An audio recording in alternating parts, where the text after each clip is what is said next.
So we're back at it. Dragon Age Inquisition. Um, we're no longer at Haven. We have now moved our base of operations to Skyhold. Not exactly because of,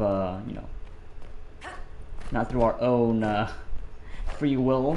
Uh, we were forced to go do this because the mastermind behind the explosion over at Conclave, who has revealed himself to be Corypheus, uh, ancient Tevinter Magister, if he is to be believed, was one of the original ones that uh, went through the Fade to go and see God, the Maker over the Golden City, but they found nothing there, and they're the reason for the Darkspawn being a thing, the Blight being a thing. So yeah, they attacked Haven with the Templars, who were not too fond of us, the Inquisition siding with the mages, and they fucked shit up. So we had to move, and now we're here. And now what I'm gonna be doing is um, getting to know the place. So yeah, for this session, it's probably gonna be a lot of talking to people. So yeah, and again, also I am still dealing with a sore throat, so I'm gonna be doing a whole bunch of talking throughout the session. Mostly gonna be quiet. Alright, let's get to it.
Now, what did they make down here, and what can I make?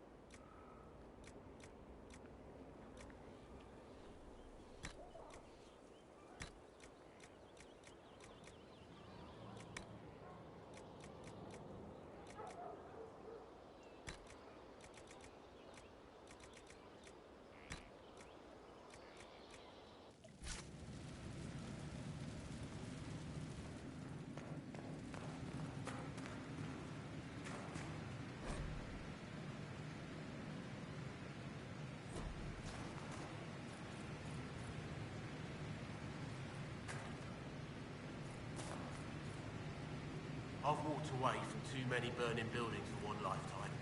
This place, though, it'll be all right. It's Inquisitor now, isn't it? That'll take some getting used to. Everyone needs time for this transition. Time won't help. Purpose does. And I got a load of it. Everyone just got a big, hard reason to hate Corypheus. And we already did, but we didn't have a name. You did what you could, I suppose. We left in a hurry, but you got into your old place. Save anything? Family hammer. It's as stupid as it sounds. It's good to be back at work. How is this place shaping up as a forge? Better than Haven ever could be. Not the way I wanted an upgrade, but ever forward. You've got it all up and running. Your basics, like always. There's space here for, I don't know what. This place was built for something big. It'll be a job to fill it. Have you any thoughts about the people we lost at Haven? Yes. Care to share? No. It hurts and I don't want to spit on your efforts. You saved who you could. We have to be happy with that. I'll be back later. I'll be here.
I've made some inquiries into the Imperial Court.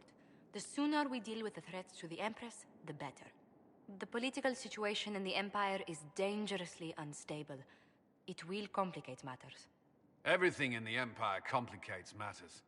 It's the Orlesian national pastime. Turn your nose up at the grand game if you like, Commander, but we play for the highest stakes, and to the death. The Court's disapproval can be as great a threat as the Venatori. We must be vigilant to avert disaster. Exactly what do you mean? How is it more dangerous than usual? The Empress is in the middle of a civil war. Her cousin, Grand Duke Gaspard, seeks to take her throne by force. Leliana reports that a group of elves has been sabotaging both armies, drawing out the hostilities. Orlais holds Tevinter at bay. All of Thedas could be lost if the Empire falls to Corypheus. Celine is holding peace talks under the auspices of a grand masquerade. Every power in Orlais will be there. It's the perfect place for an assassin to hide.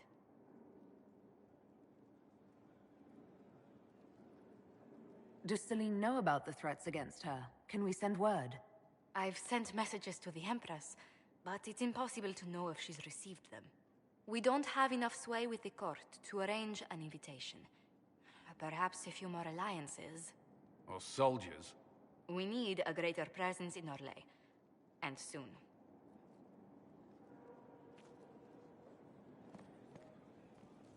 30 power, yeah. It's a lot. That's gonna take a while.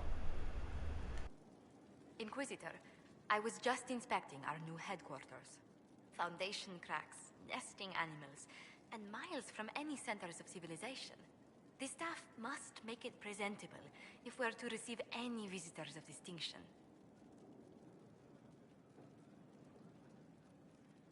The people coming know we just survived Corypheus and a dragon.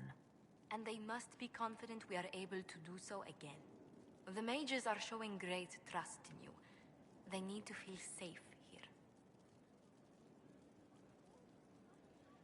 Do you not feel safe here? I've had difficulty forgetting Corypheus' attack on Haven. Do you know who first leapt to arms? Our workers.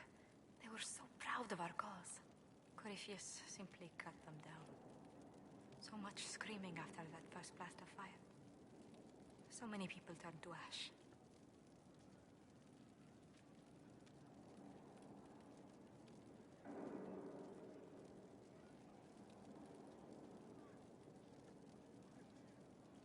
We lost far too many good people to that monster. I'm sure they'll find rest with the Maker. Well, before I return to my duties, allow me to congratulate you on your appointment as Inquisitor, my lady. I will now bring diplomatic issues to your attention, and I'm more than happy to help with any situations that arise.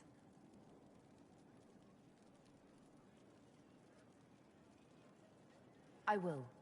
Thank you, Ambassador. My pleasure, Inquisitor.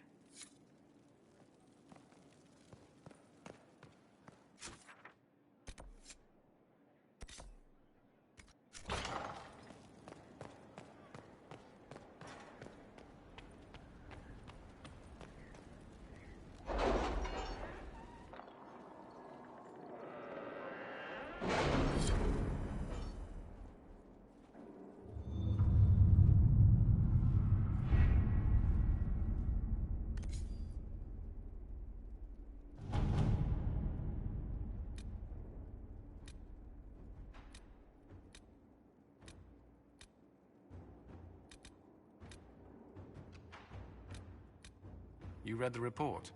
It was unusual. Is he always so blunt? Yes.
Are you all right, Leliana?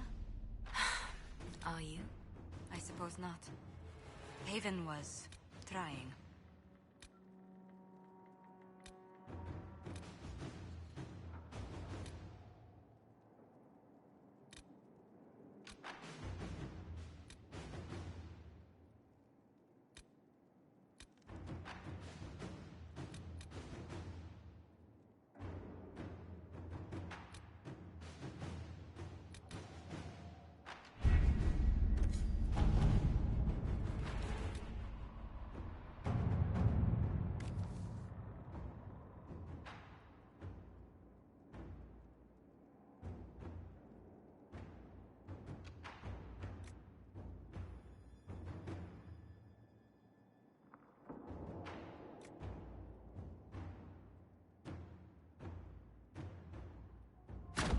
Inquisitor.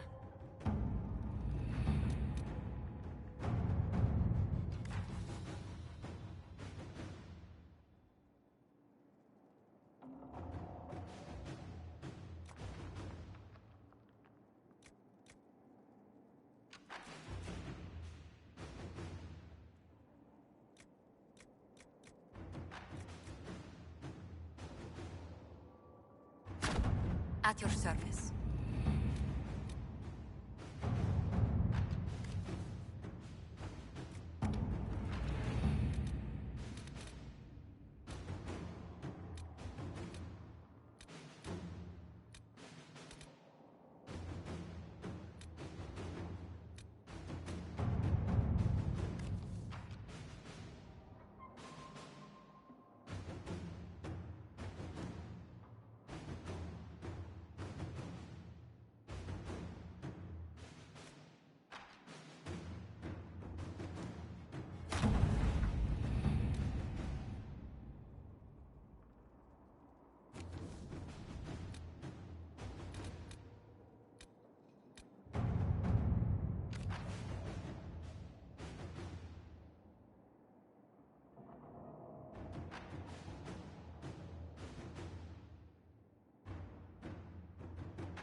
Inquisitor.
What was this place? So much room for whatever was here.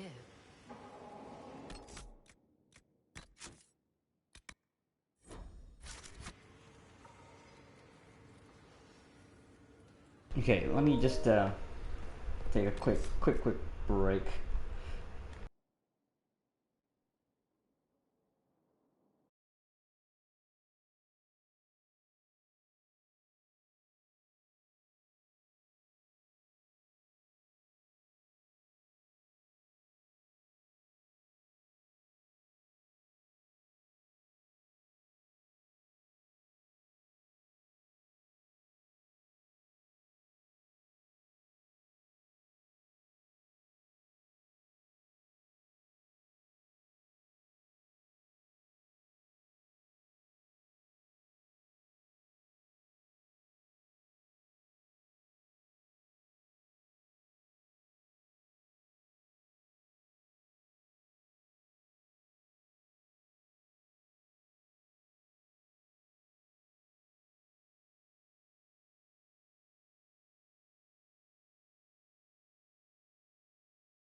What can I do for you?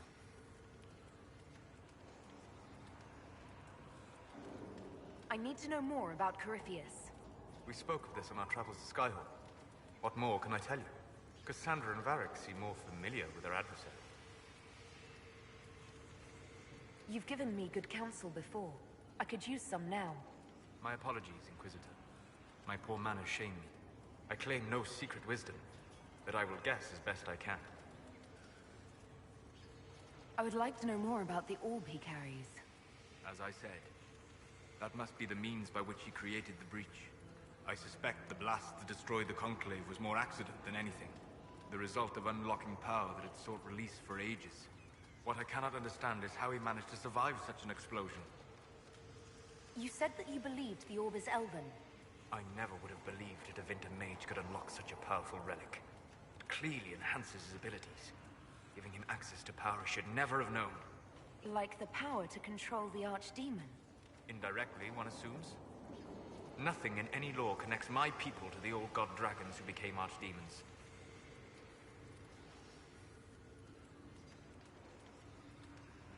What do you think Corypheus will do next? You shamed him when you destroyed Haven. Spoiled his glorious victory. It would be worse to acknowledge that you had done so. He must continue on his course or show weakness. He will return to his plans to throw Ole into chaos, and then conquer it for Divinta.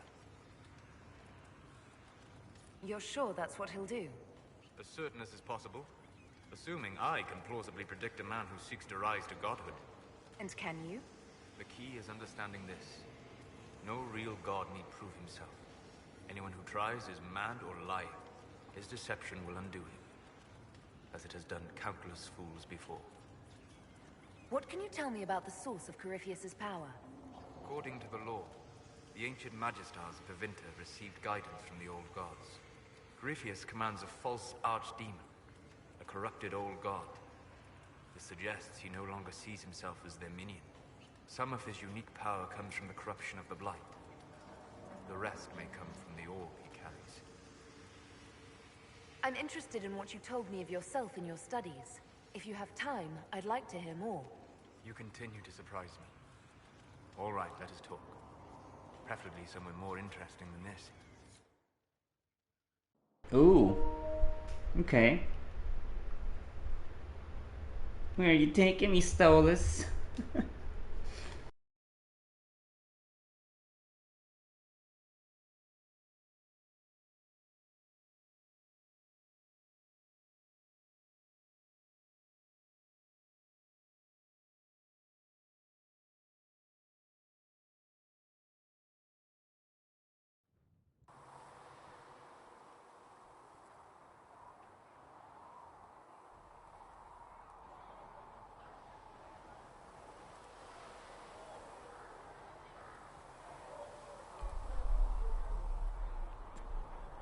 Why here? Haven is familiar. It will always be important to you. We talked about that already.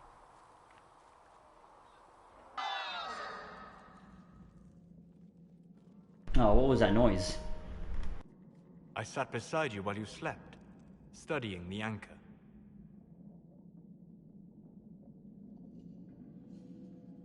I'm glad someone was watching over me. You were a mystery. You still are. I ran every test I could imagine. Searched the Fade, yet found nothing. Cassandra suspected duplicity. She threatened to have me executed as an apostate if I didn't produce results.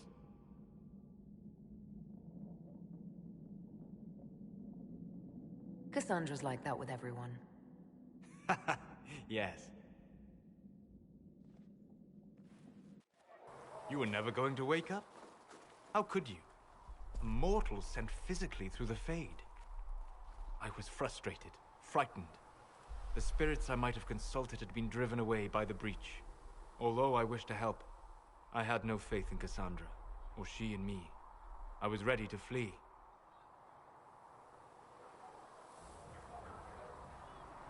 The breach threatened the whole world. Where did you plan to go? Someplace far away, where I might research a way to repair the breach before its effects reached me. I never said it was a good plan. I told myself, One more attempt to seal the rifts.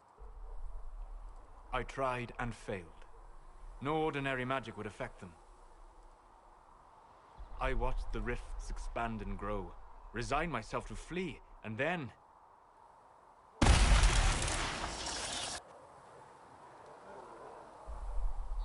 It seems you hold the key to our salvation. You had sealed it with a gesture. And right then, I felt the whole world change. Felt the whole world change? A figure of speech. I'm aware of the metaphor. I'm more interested in felt. You change everything. Oh wow, we're just gonna go for it, huh? Okay, yeah. Sweet talker.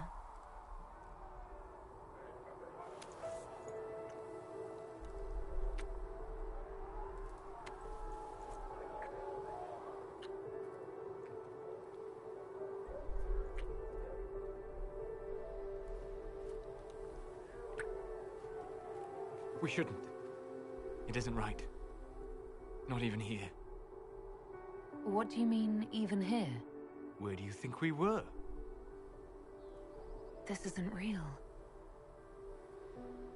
That's a matter of debate. Probably best discussed after you wake up.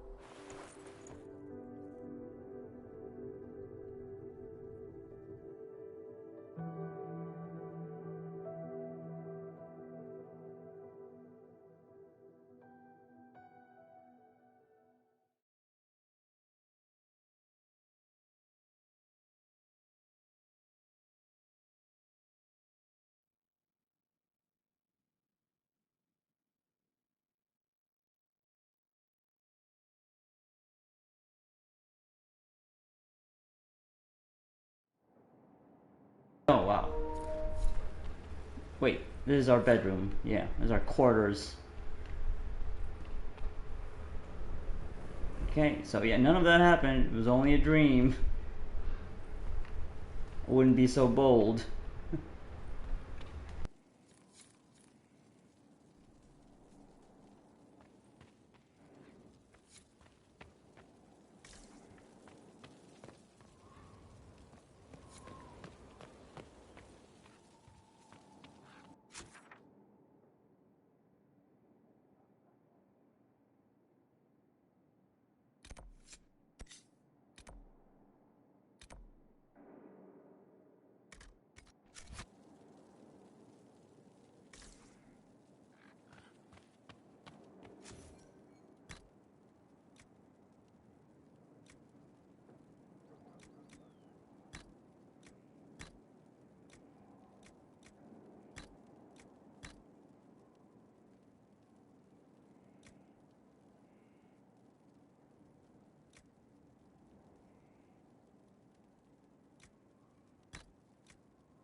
They have certainly spared no expense.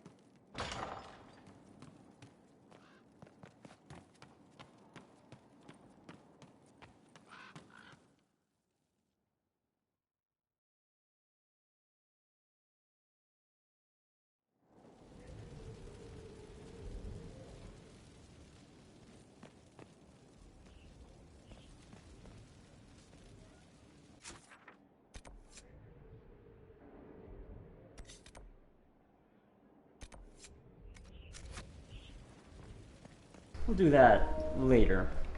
I don't even know who that prisoner is. Is that Alexius? The person that we, like the Tevinter Magister? I guess we didn't actually visit him in the prison back in Haven. Forgot about that. Just didn't go down to that place.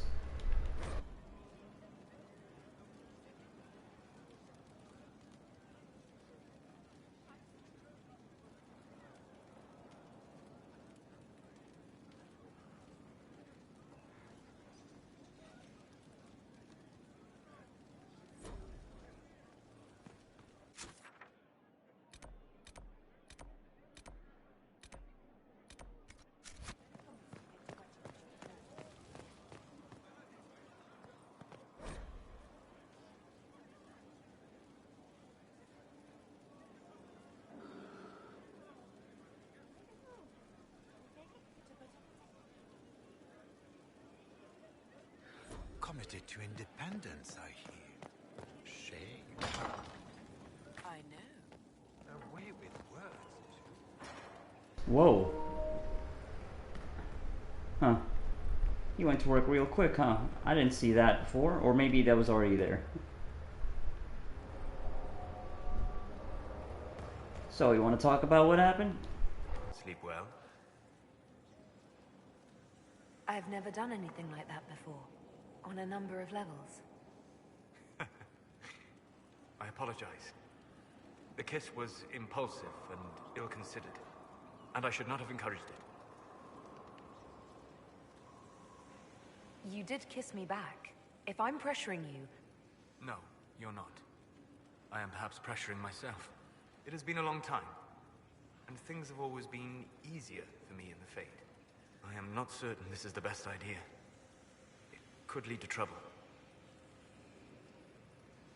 I'm willing to take that chance, if you are.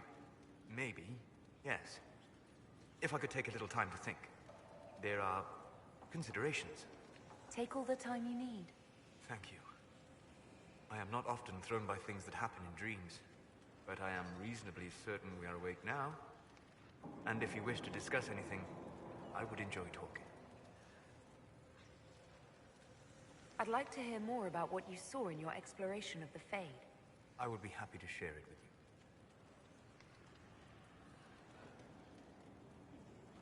Tell me about the old ruins you explored.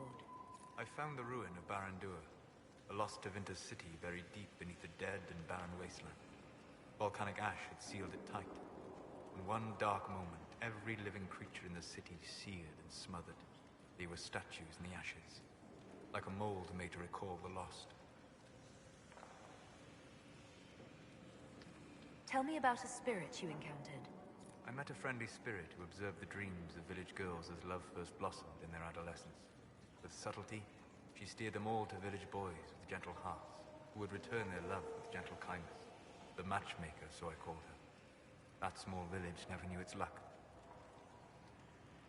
Tell me about the old memories you found in the Fade. I saw a savage human horde go marching toward the battlefront. They sang a soldier's hymn to keep formation. Primal music shook the ground. These savage, unwashed warriors carried harmonies no chantry choirs mastered. Though their cause was all but hopeless, they sang songs that made the spirits weep. We'll talk later. Goodbye.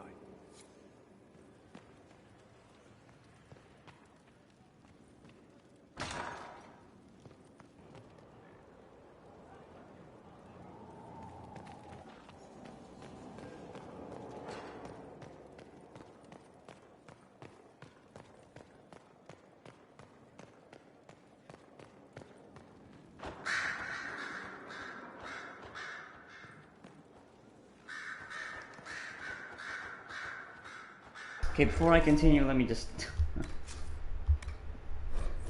be back in a bit. Not as long as the last time, for sure.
Brilliant, isn't it?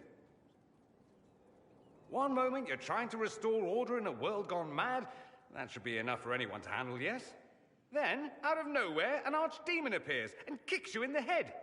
What? You thought this would be easy? No, I was just hoping you wouldn't crush our village like an anthill. Sorry about that. Archdemons like to crush, you know. Can't be helped. Am I speaking too quickly for you?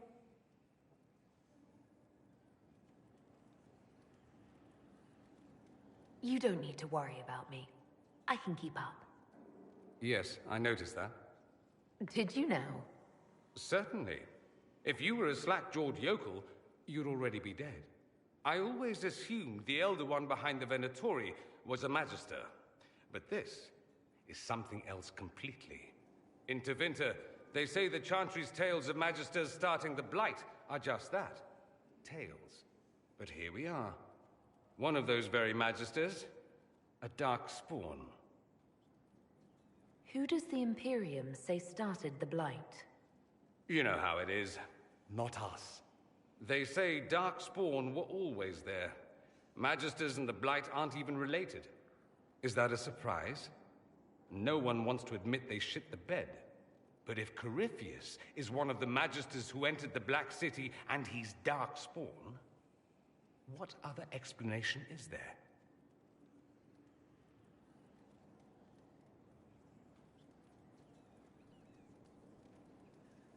We only know what Corypheus claims to be.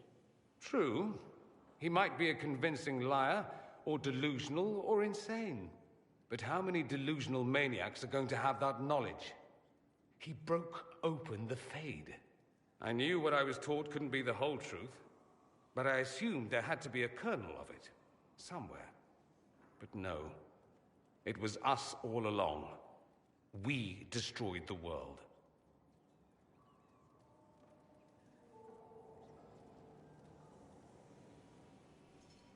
Last I checked, the Blights hadn't actually destroyed the world. Not for lack of trying. If they were more clever, they'd have unleashed something that would really do the job. No one will thank me whatever happens. No one will thank you either. You know that, yes? That's not why I'm doing this. I knew there was something clever about you. All I know is this. Corypheus needs to be stopped. Men like him ruined my homeland. I won't stand by and let him ruin the world.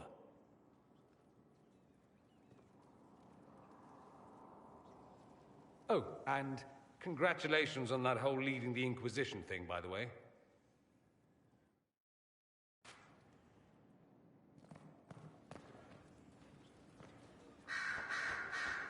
Greetings, Inquisitor. That is your title now, yes? I should thank you. The way things ended in Redcliffe, you could have demanded anything you wished.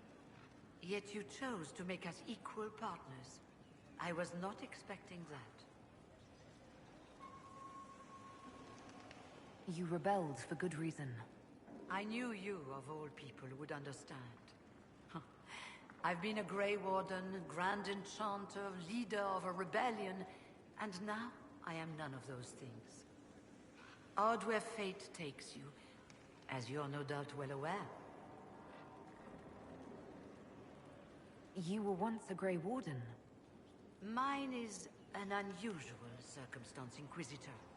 Normally one is part of the Order until death, but long ago I found myself stripped of what made me a Warden. They tried to reinitiate me, but nothing worked. Nor could they figure out how it happened. So I was sent to the Circle of Magi, the first Warden ever to be kicked out. Quite the achievement. You sound happy about it. Becoming a Warden seemed like a dream when I was first conscripted.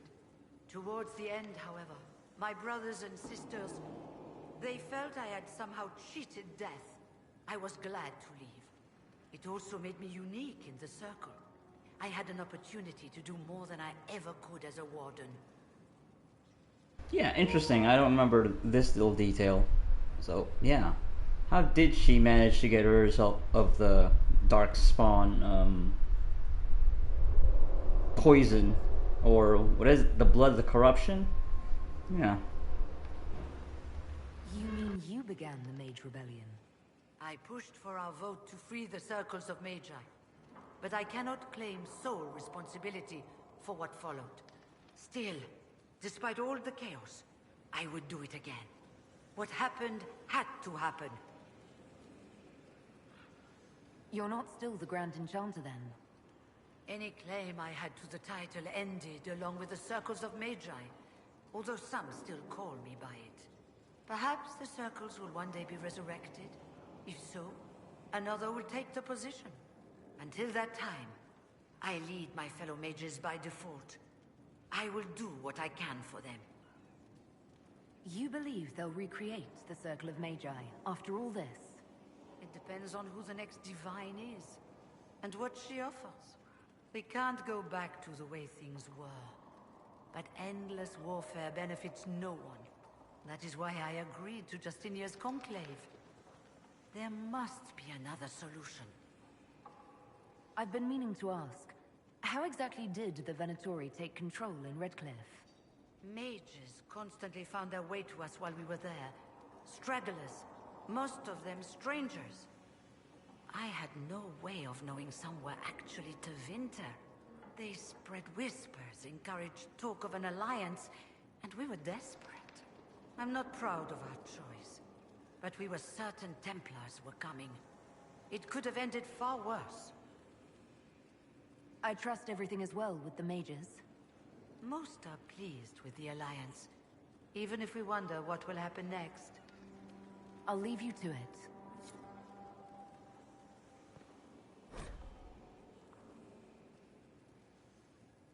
Okay, I remember this. That's the same old codex entry about the veil. That was all the way back in Origins.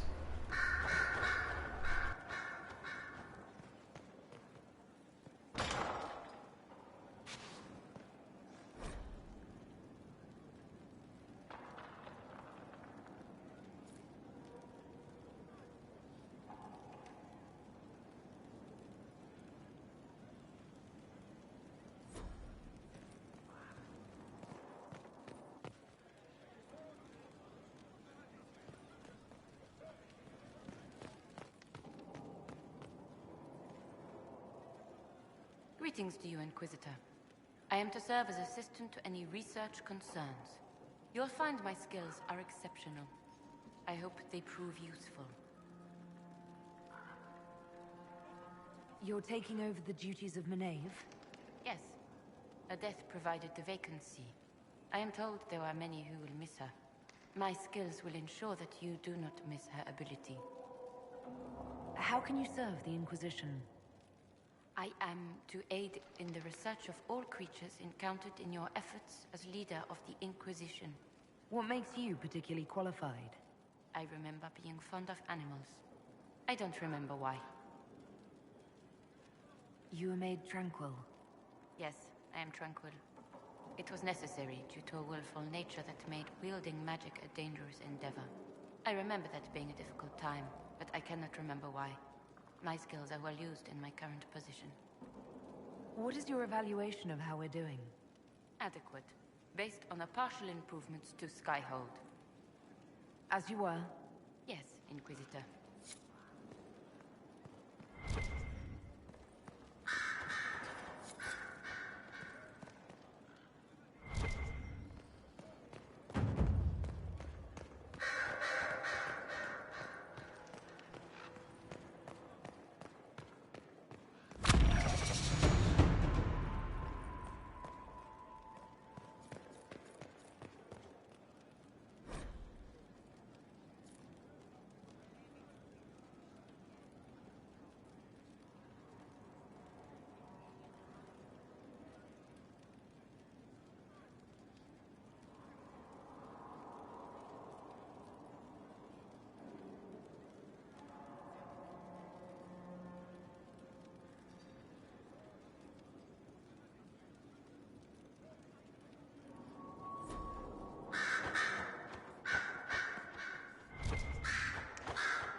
I'm sorry. So am I. The names of those we lost. You must blame me for this. We all saw who attacked us. We know exactly who to blame.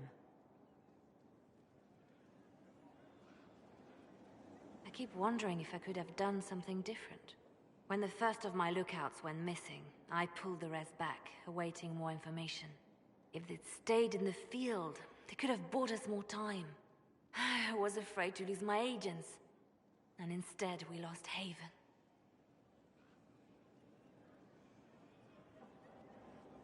You will be prepared next time. I won't let this happen again. My people know their duty. They know the risks. They understand that the Inquisition may call upon them to give their lives. True. They're our soldiers. They'll do what we need them to. If Corypheus is cold, I must be colder. War demands sacrifices of us all.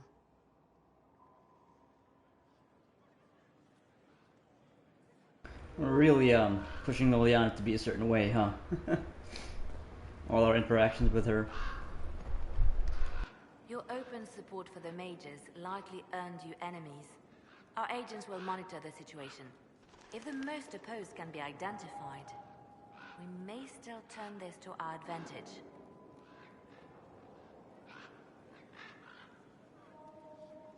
People can hate me if they wish.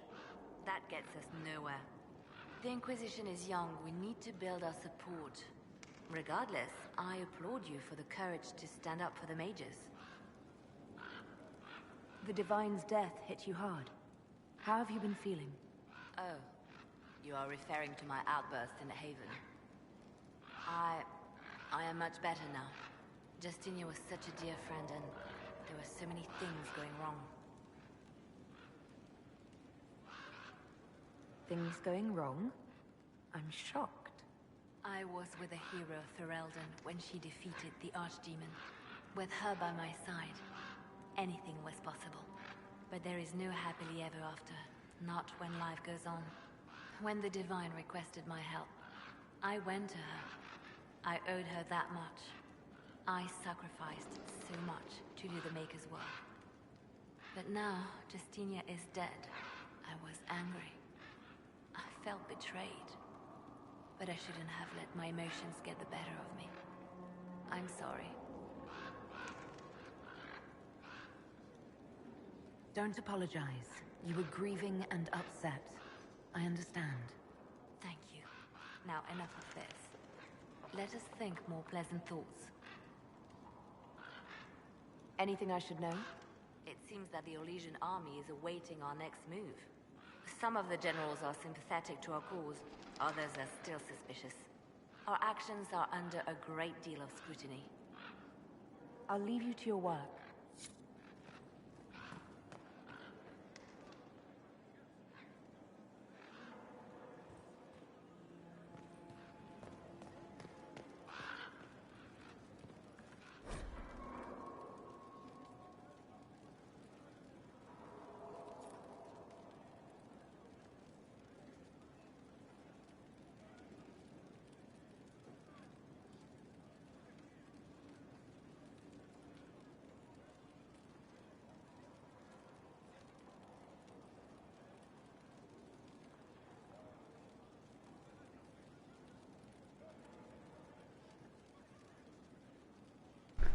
Warden Constable Blackwall.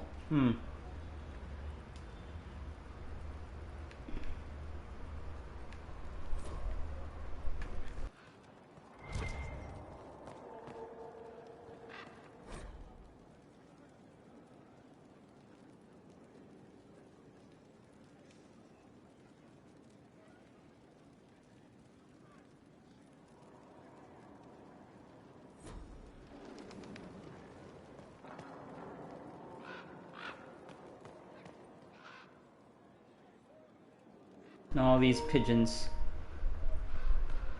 Liliana's spy network.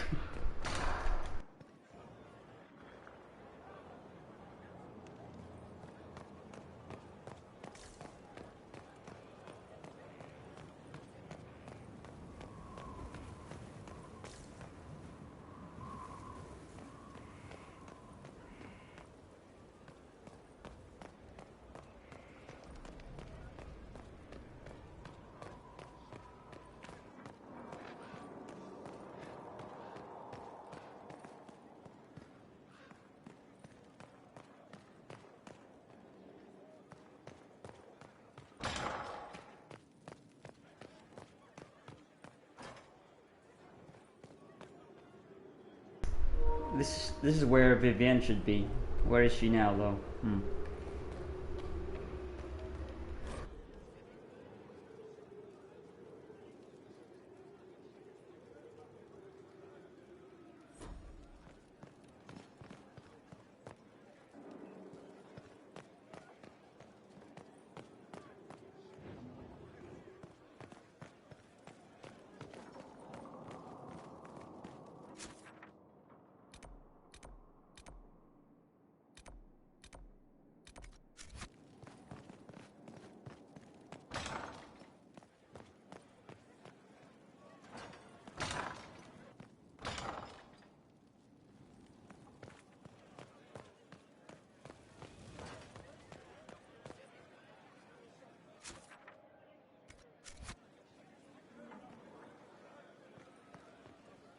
Honored, Inquisitor. Gotzi Sturholm. Did my part on the walls. Now I'm on this strange collection you've brought us. Don't know its worth to the fight exactly, but it's good workmanship. Where did you learn your skills? Orzammar. Carved a few statues in my day. And before you ask, yes, I chose to leave. I carved a paragon who turned out to be a sodding madwoman. Couldn't stand looking at it. The memory of a dwarf, right? Who, Bronca? Yeah? Any ideas about the origins of these reliefs? To Vinter, early. It's in the tool marks, the grain. That's hard dust mined from the 100 Pillars, if I know anything. Oh, I suppose the scene is probably full of Tevinter robes, too. The 100 Pillars? Damnedest things. Massive spires that aren't stone. It's like a mortar. Don't know more than that. Strong, though. Do you have insight into the stories these tiles are supposed to depict? Tell you what. You finish one, and I'll write it up. Who better, right? A good dwarven perspective. Another time. Best of the vein, Inquisitor.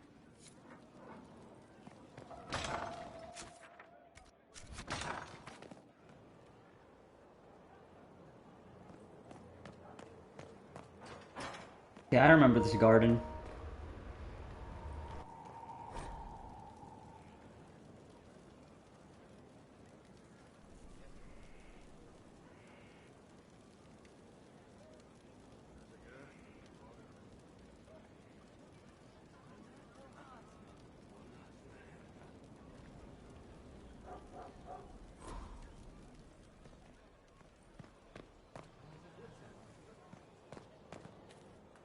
Fertile ground even here. This hold has everything.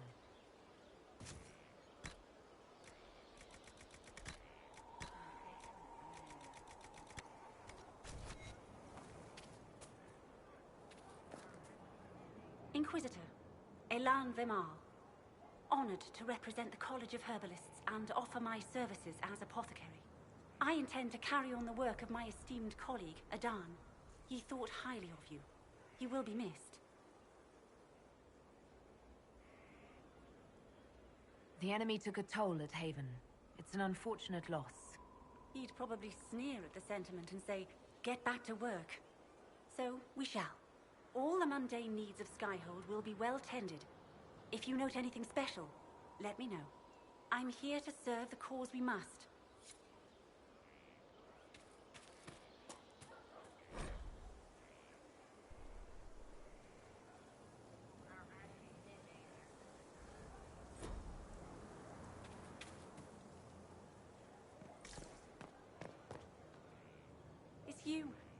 Your worship. I'm serving now. In a different way. In what way? I do not miss the tavern. Okay, yeah.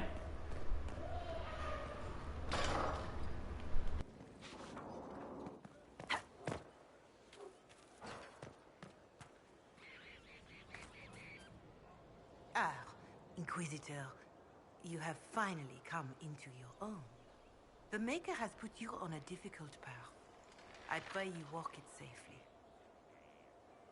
I remember our talk out there before we found Skyhold. It wasn't just the Maker who put me on this path, was it? The Inquisitor could never have been Cassandra, or Leliana, or me for that matter. We are too political, too tied to the Chantry and all its failings. But I did not make you stand against Corypheus. I did not make you risk death to save the people of Haven. Only you could be the Inquisitor. I only pray the power of the Inquisition is enough. I'll do my best to earn this. You earned this in Haven. The Maker has chosen you to deliver us from Corypheus. You have the faith and support of everyone here. Never forget that. Now, was there anything else? Can you tell me anything about Corypheus? I know nothing of the man personally, but the Chant of Light speaks of what he claims to be. No matter their power, their triumphs, the mage lords of Tevinter were men and doomed to die. Then a voice whispered within their hearts, "Shall you surrender your power to time like the beasts of the fields? You are the lords of the earth. Go forth to claim the empty throne of heaven and be gods." That was one of the old gods speaking in their dreams? Yes, Dumat as I understand it. In secret, they worked magic upon magic. All their power and all their vanity they turned against the veil, until at last it gave way. That sounds like what happened with the breach. Very similar, Inquisitor. Above them, a river of light. Before them, the throne of heaven waiting. Beneath their feet, the footprints of the Maker, and all around them echoed a vast silence. But when they took a single step toward the empty throne, a great voice cried out, shaking the very foundations of heaven and earth. Corypheus said he found only chaos and corruption. The Chant of Light says that it was beautiful until the Maker himself spoke. And so is the Golden City blackened with each step you take in my hall. Marvel at perfection, for it is fleeting. You have brought sin to heaven and doom upon all the world. Corypheus seemed so certain that he heard nothing. He described it as dead whispers. Bitterness, perhaps? He paid a high price for his crime. Violently were they cast down, for no mortal may walk bodily in the realm of dreams, bearing the mark of their crime. Walking bodily in the realm of dreams is exactly what Corypheus said he did. But the mark, could it be related to the mark I bear? I cannot say. Perhaps Andraste saw clearly and we misinterpreted her words. It was always taught that the mark they bore was the shape of Darkspawn. Bodies so maimed and distorted that none should see them and know them for men. That is all I know of your adversary, Inquisitor. Some of the Chant of Light describes what we've seen and what Corypheus said, but not all of it. The Chant of Light is the work of mankind. We of all people must accept that mankind is fallible. Listeners may have misheard one of Andraste's songs. Just one word sung incorrectly could change everything. And how many verses were stricken or changed for foolish political reasons, like the Canticle of Chartan. Still, I would trust these words over any spoken by Corypheus. I hope they help you. Yeah, wouldn't like a couple of words, couple of passages being casted out on the entire thing?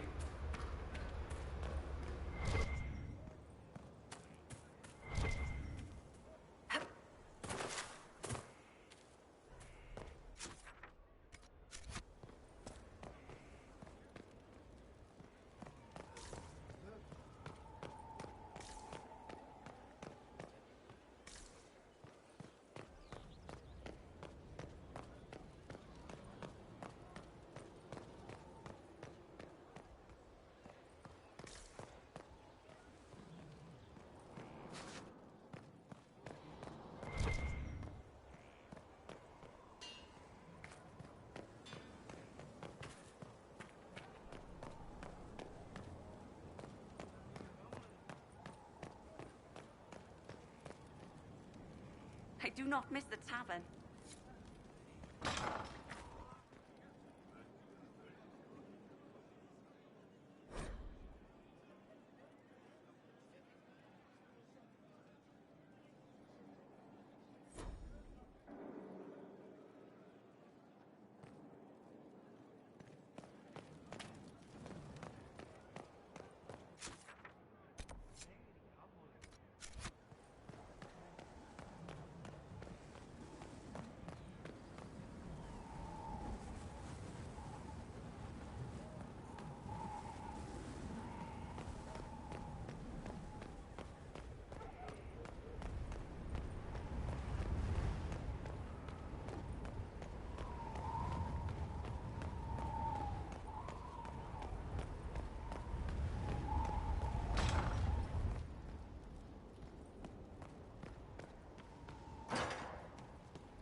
How was a place like this ever lost?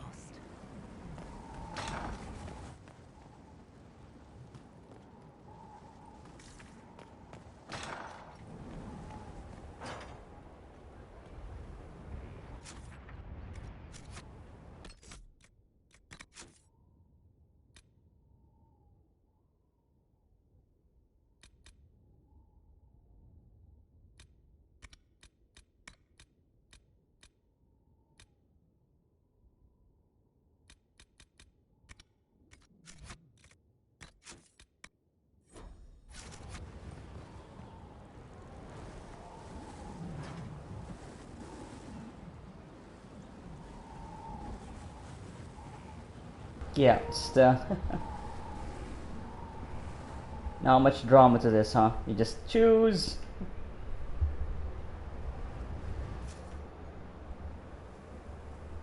Sure, that kind of looks like Gary. He grew a mustache over that upper lip.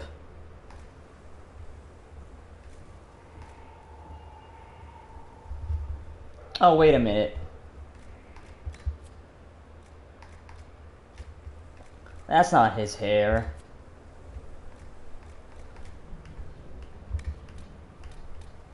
I guess it didn't import that? The appearance?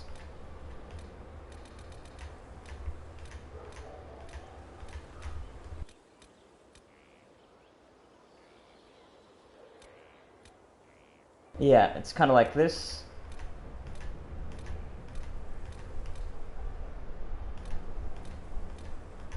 Maybe he shaved. Got tired of having to fix it all the time. No, we'll keep to that.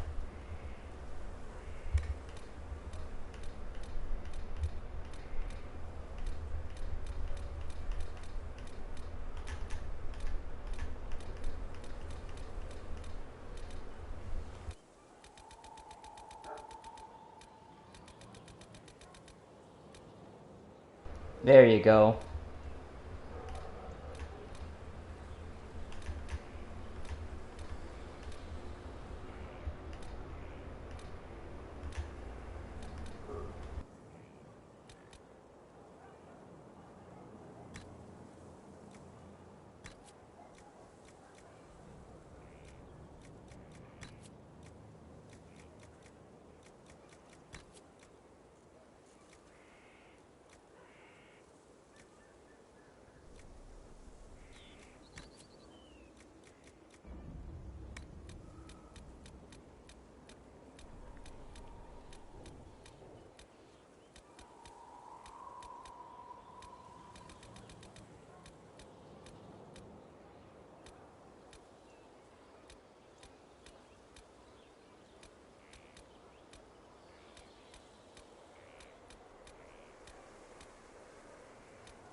Stark blue eyes.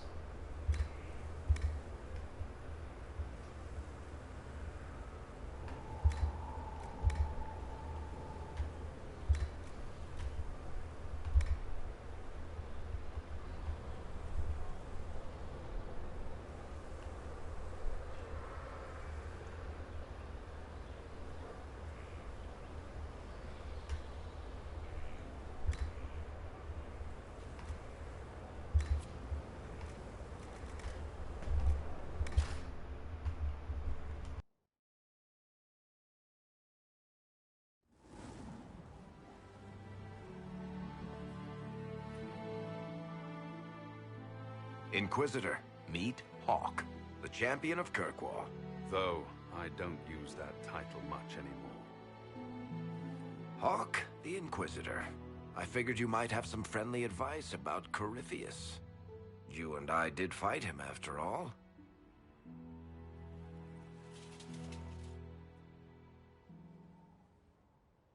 You want my advice? Did you hear what happened to Kirkwall? My advice nearly tore that city apart. Would you rather it have been someone else's decision? Starting the Mage Rebellion, breaking the circles. Is that better on someone else's head? No. That's why I want your advice. Fair enough. I'll tell you whatever you think will help. Varric said that you fought Corypheus before. Fought and killed. The Grey Wardens were holding him, and he somehow used his connection to the Darkspawn to influence them. Corypheus got into their heads, messed with their minds, turned them against each other. If the Wardens have disappeared, they could have fallen under his control again.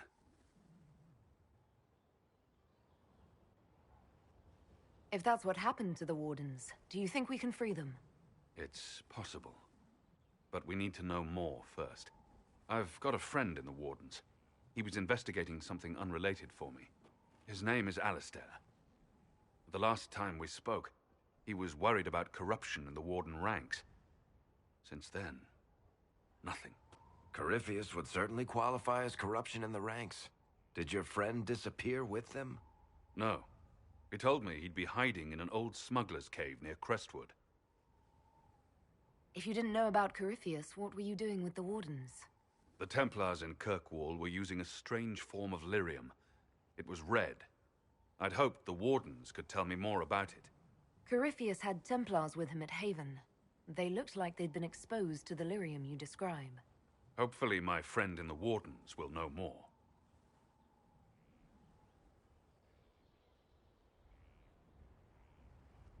I'll take any lead I can get at the moment.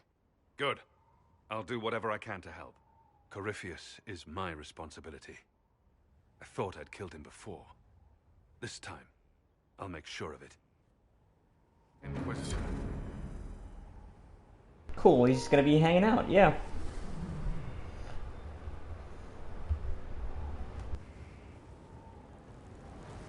You said you thought you killed Corypheus. The Grey Wardens had him imprisoned. They used my father's blood in a ritual to seal Corypheus inside. But he could still reach out and influence the Warden's thoughts. He sent them after me. And I didn't just think I killed him. When the fight was done, he was dead on the ground. Maybe his tie to the Blight somehow brought him back. Or maybe it's old Tevinter magic. But he was dead. I swear it.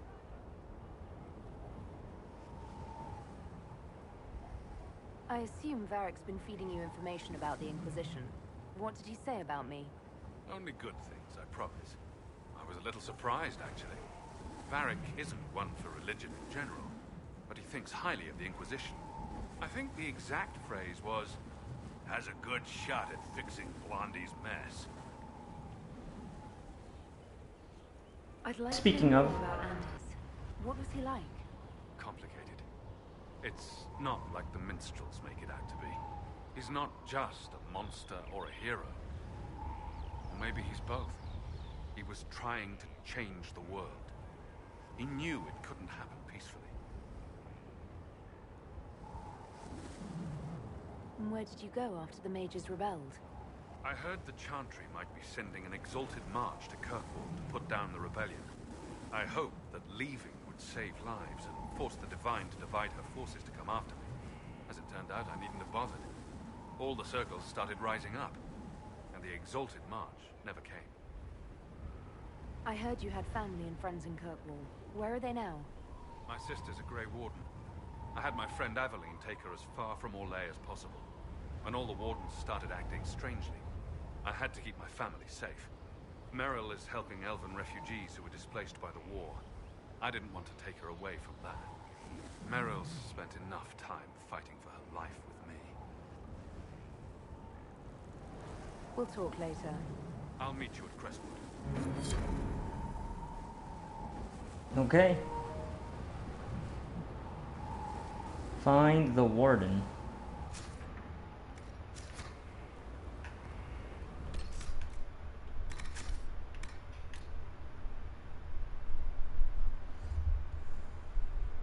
Well, that's Alistair, right? I guess they make it generic because depending on your actions, you know, Alistair might not be, well, he could be king, or he could be dead, or he could just be gone.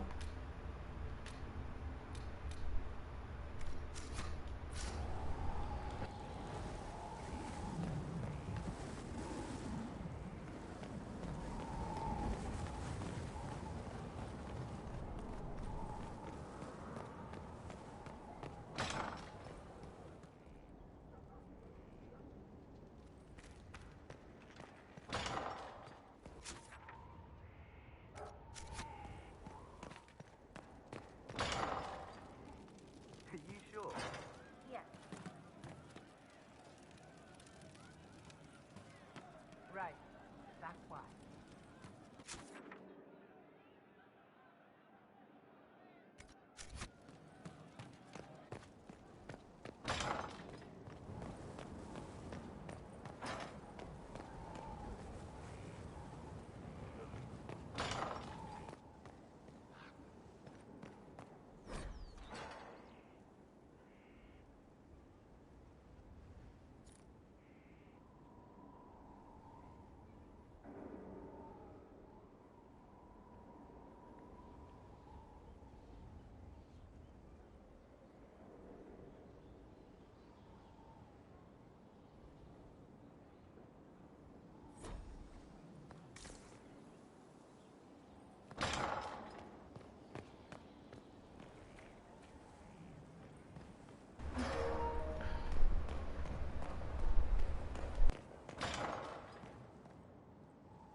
No, this is where Cullen's supposed to be.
Your son?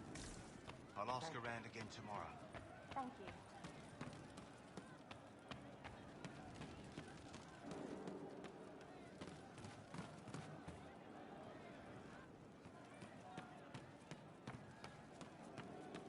I hope I can help somehow.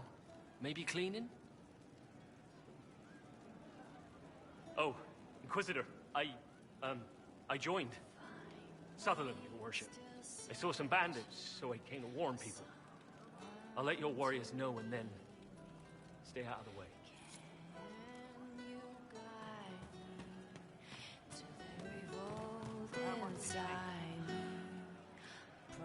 Inquisitor. It's got a good ring to it. We're happy to be here, Your Worship. You need anything, let me know. I'd like to know more about the Iron Bull. The Chief.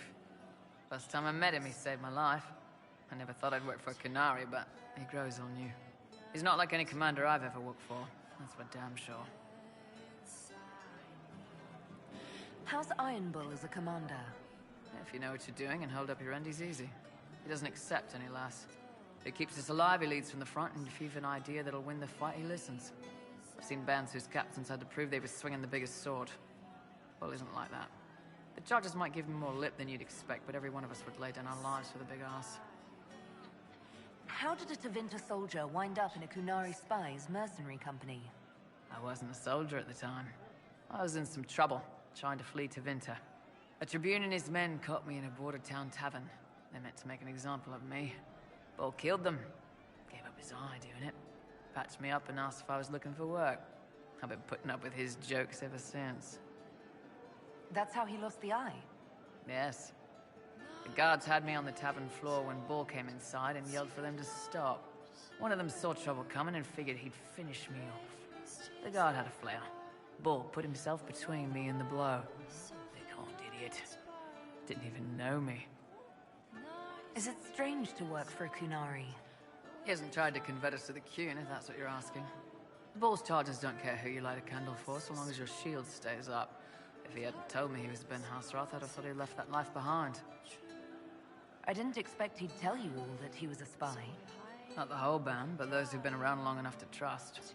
He figures most of us would find out sooner or later, and it should come from him. Eyes to eye, he says. Just never messed up a job. He just writes letters back home. Lots of the boys write letters back home. We'll talk later.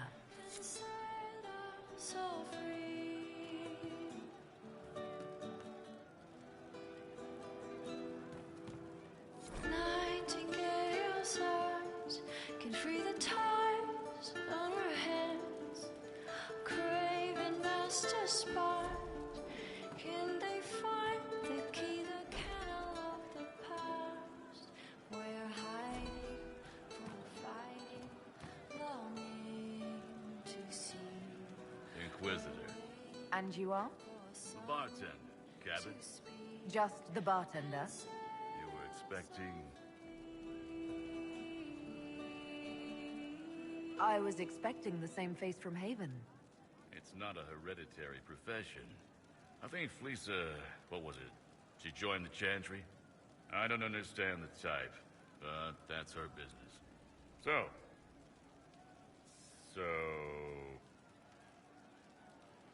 Where did you study? I assume you're trained.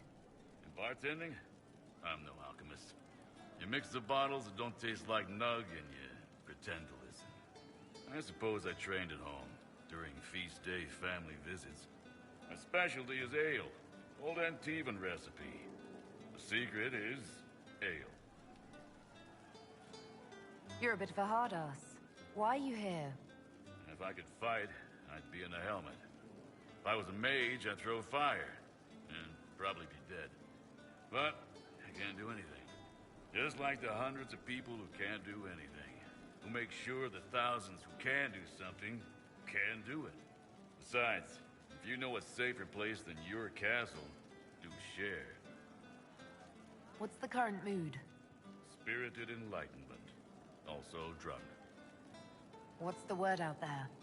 There's a vigil for the dead later. I'll be closed. As you were. Inquisitor.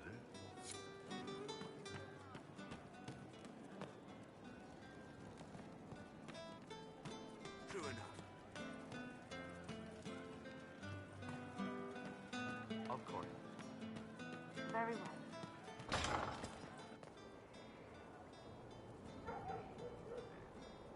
Scout Harding.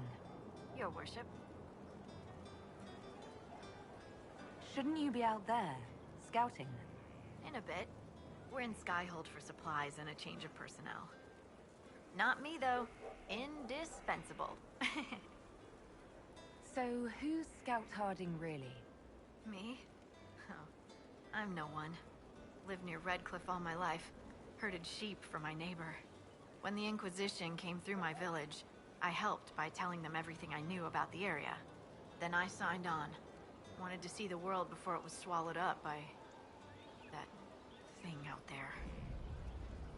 What's been going on? Seeker Cassandra came through here, looking like a storm cloud. That's just her face, though, isn't it? I should go.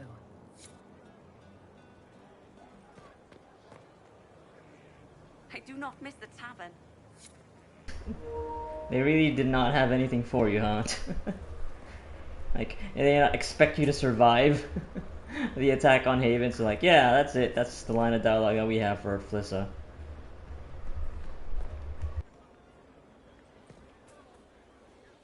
Thanks for my life in Haven.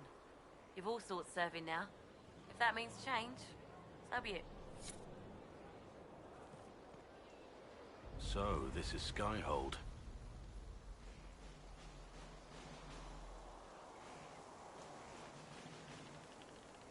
Come, let's walk the ramparts. I want to examine our fortifications. We already did that. We'll be able to see Corypheus coming from miles away. Yeah, they'll be blinking into existence, just like that river in the distance.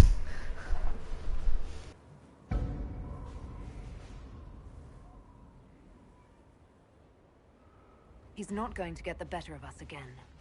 We lost good soldiers that day, loyal men and women. Let him come. I swear I'll take the twister bastard down, even if I have to die to do it.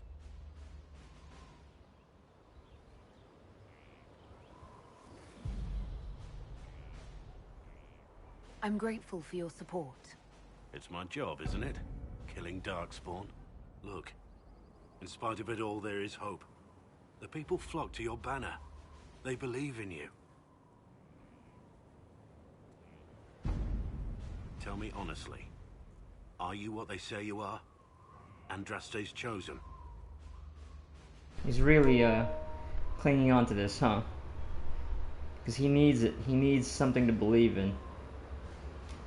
I wish they'd understand that I'm really nobody. You're somebody. Don't you see what you are to them? Without you, they'd be consumed by despair. We all would. They need you to be Andraste's messenger. It gives them hope. The truth doesn't matter.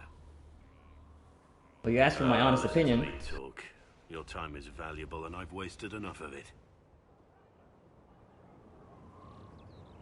Yep, he's still looking, and he left me all the way back up here. Okay. I thought the game would just bring me back down to where I initiated that conversation, but it's not that far away, so...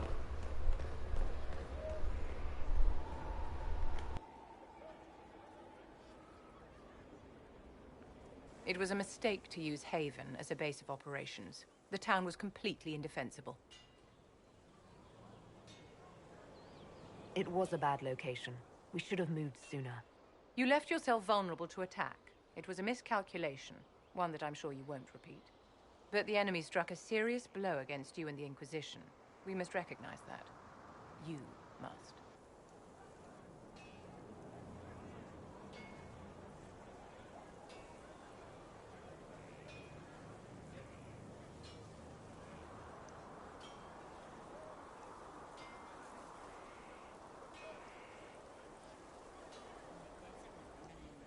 So many people are joining this fight. What if I'm only leading them to their deaths?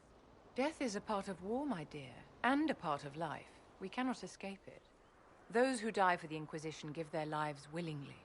The alternative is to forfeit all they cherish to these horrors from the sky. Our enemy advances, Inquisitor. We must not sit idly by. Act first and teach them to fear us. You can become the leader the faithful require, but you must do it soon.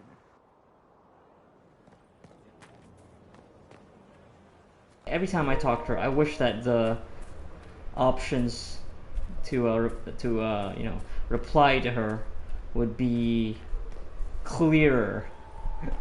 Because it feels like, yeah, she is gonna like bite back, even if I don't intend to bite in the first place, or I don't know, respond in a way that I think would be in line with what she would want to hear, but nah.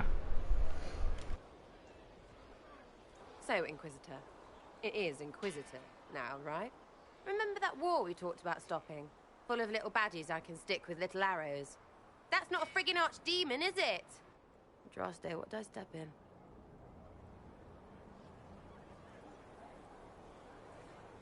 I've apparently been through a lot. But yes, Corypheus was a surprise. No, a surprise would be, oh, I stepped in dog shite. No one says, oh, a Magister God monster, I'm surprised. Impossible things aren't surprises.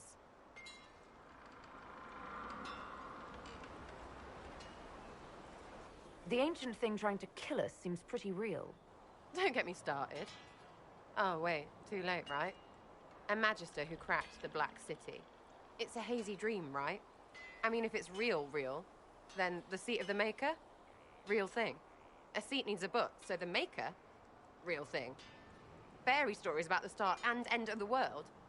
Real things. It's too far, innit? I just want to plug the Skyhold rubbish so I can go play. Yeah. Now she's also starting to doubt her doubting this entire time. You joined to help the little people caught up in this. But do you believe or not?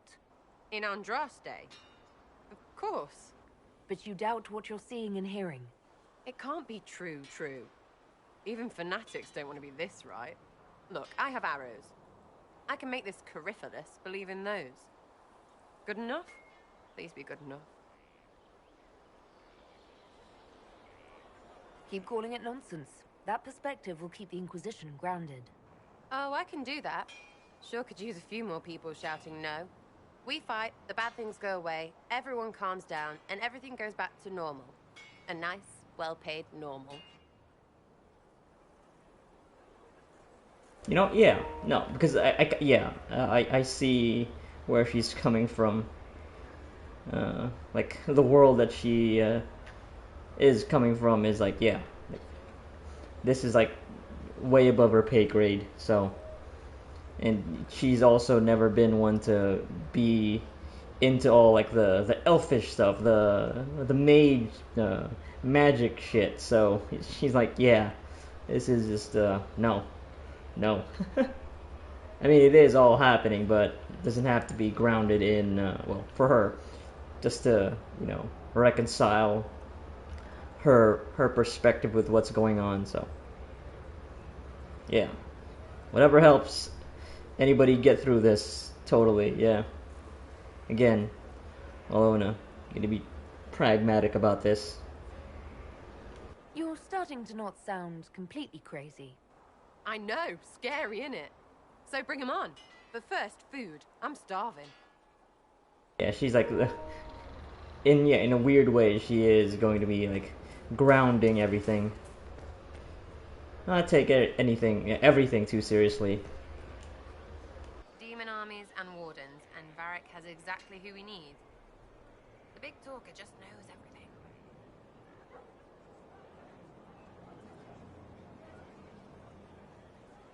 What do you think about the people who have gathered? Again with your people. Right, which ones?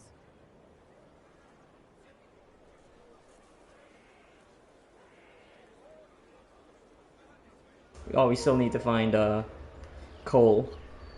So I think he's the last one.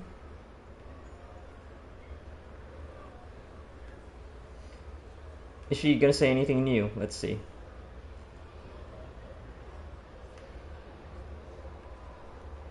Anything to say about Varric? Varric? Too clever. Okay, she already said that. Never saying it straight. We'll talk. Good, right? Uh-huh. Are things playing out the way you expected? Cassandra laid it out, right? You're the big hat now. Gonna make everything the way it should be. Praying's nice, I suppose. Corypheus bit, though. Shite. Corypheus. Corypheus. Sack Splash. I know his name. Doesn't deserve the respect of me saying it, does he? Oh yeah, you're right. I'm just waiting for her to say curry penis.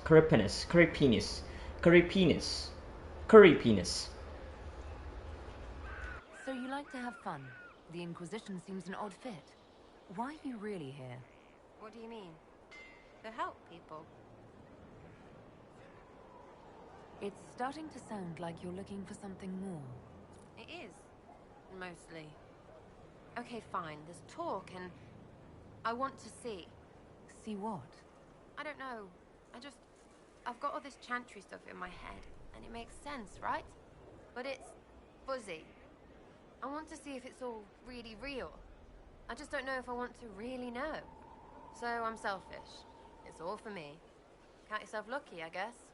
No, yeah, I think Alona would sympathize with this reasoning. Yeah, trying to understand.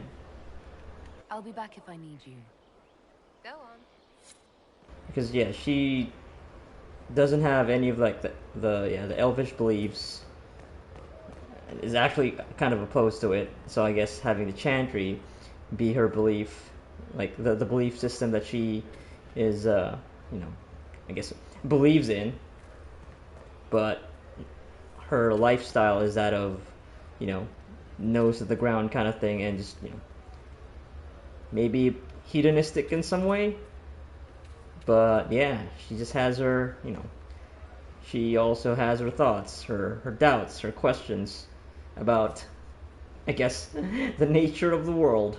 So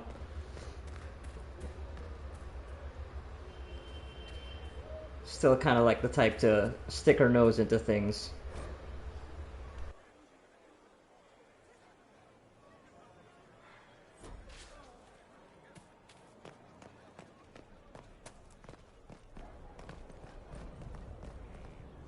Look for a Cole. Yes, Commander. Send men to scout the area. We need to know what's out there. Yes, sir. Commander, soldiers have been assigned temporary quarters. Very good. I'll need an update on the armory as well. Now! Thought like he was giving a secret sign or something. We set up as best we could at Haven, but could never prepare for an archdemon, or whatever it was. With some warning, we might have... Is everything all right? If Corypheus strikes again, we may not be able to withdraw. And I wouldn't want to. We must be ready. Work on Skyhold is underway. Guard rotations established. We should have everything on course within the week. We will not run from here, Inquisitor. How many were lost? Most of our people made it to Skyhold. It could have been worse. Morale was low, but has improved greatly since you accepted the role of Inquisitor. Inquisitor Llewellyn. It sounds odd, don't you think? Not at all. Is that the official response? I suppose it is. But it's the truth. We needed a leader, and you have proven yourself. You responded quickly to the attack on Haven. Without that, so many more would have died. I'm grateful for any help you can give. Thank you, Inquisitor. I will do everything I can to ensure the security of our people. You have my word.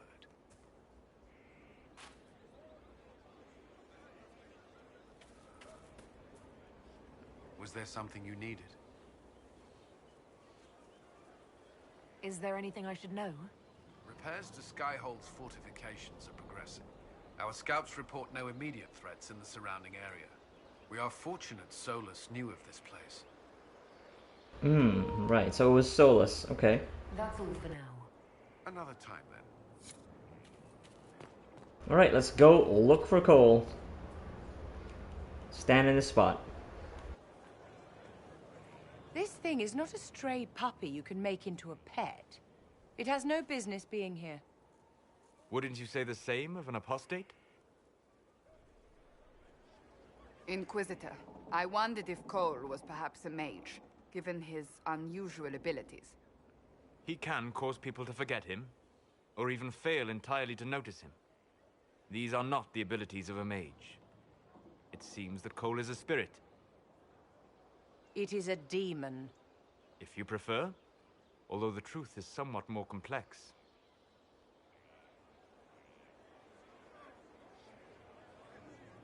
Cole warned us about Corypheus at Haven.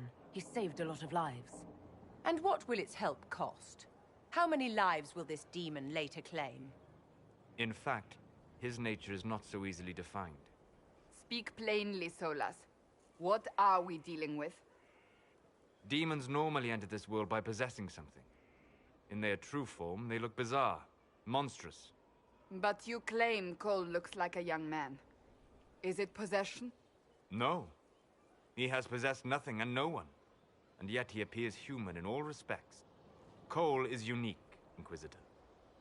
More than that, he wishes to help. I suggest you allow him to do so. In my studies, demons either possessed something from this world or were summoned and bound. They almost never look like something you'd mistake for a person. Normally you'd be correct. But Cole has willfully manifested in human form without possessing anyone.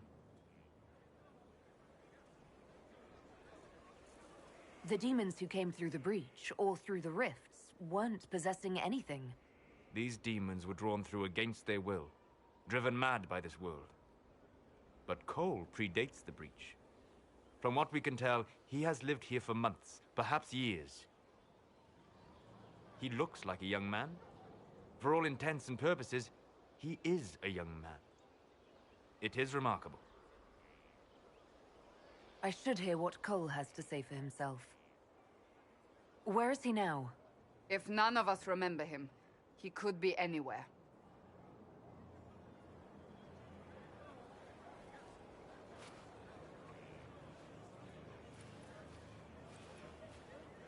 Haven.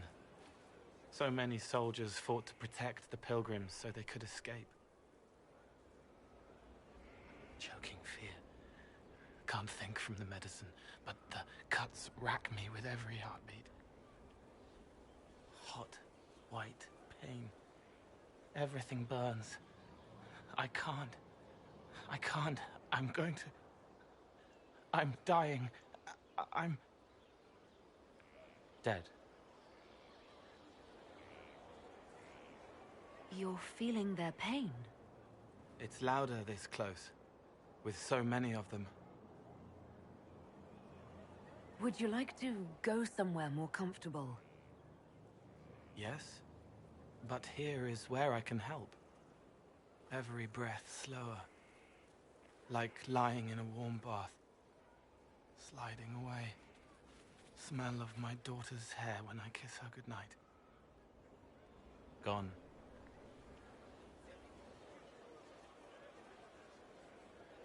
Cracked brown pain, dry, scraping, thirsty. Here. Thank you. It's all right. She won't remember me.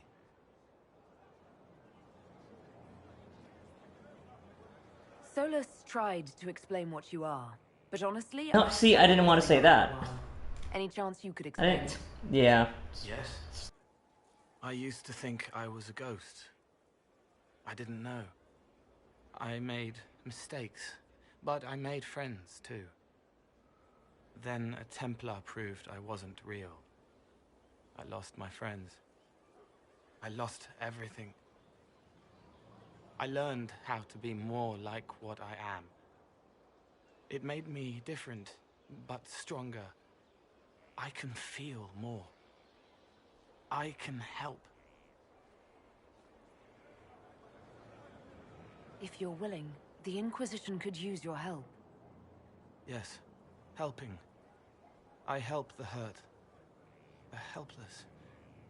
There's someone. Hurts. It hurts. It hurts.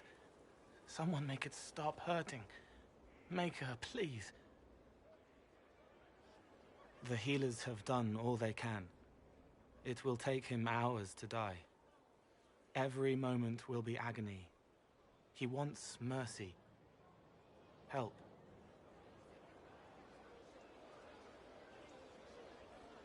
All right. Help him. It's all right. I want to stay.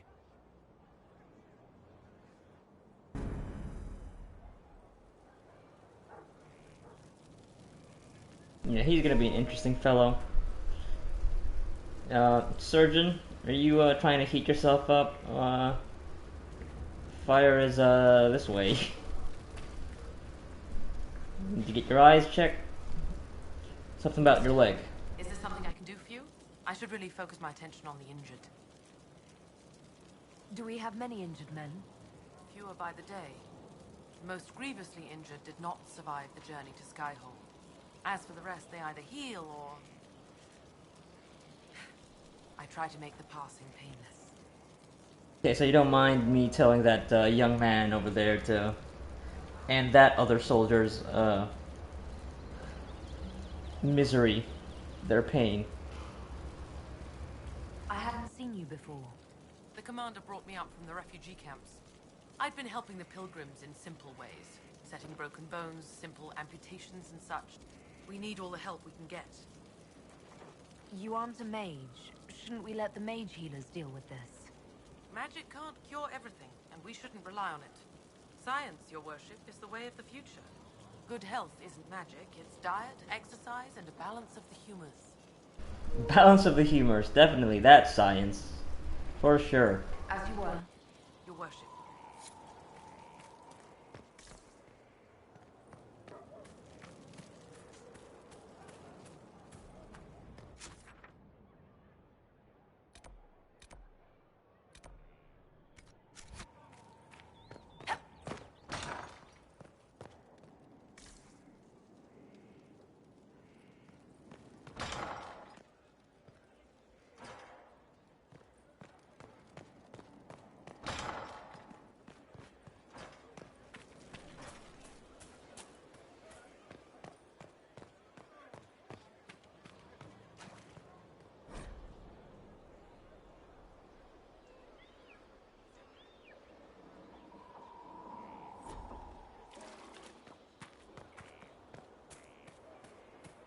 It was an archdemon, they say.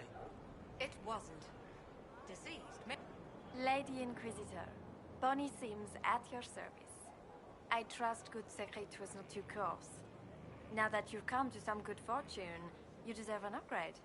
As master of the tradesman, I stand ready to supply your every need. Who or what are the tradesmen? A following of sympathetic and profit-minded individuals who promote local craftsmen and fair importers. A guild of sorts.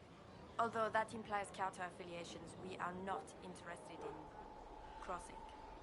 Our purpose in the Inquisition is legitimate and honorable. You will have what you need at honest prices. It's a shame Segret didn't survive Haven. It is, but one must continue. That's it? He was a shrewd man, but he was none too pleasant. It was time arrangements were made. I shall make every effort to prove that this is an upgrade. Why are you a mere merchant if you're the master of this group? I wish to avoid the suggestion that I am a posturing commander atop a structure of malcontents. It is better to remain active, hands-on. Do you not agree, Inquisitor? What do you bring to the Inquisition? What you need, and more. It takes great coordination to make a remote location seem central. While there is no doubt the boutiques of Valroyo display the grandest of the grand, they do not travel. At least, not yet. We'll speak another time. Of course, Lady Inquisitor.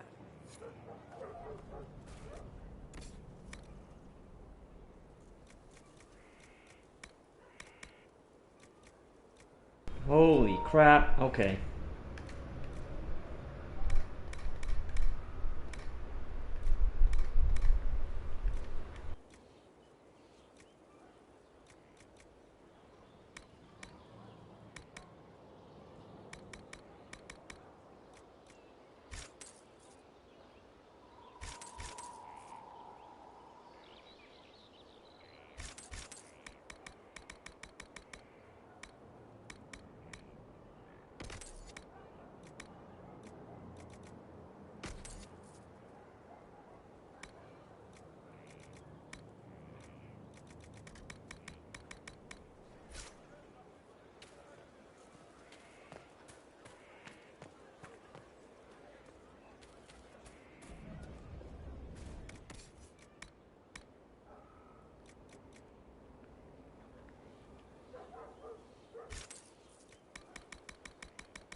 Our mounts have never had better.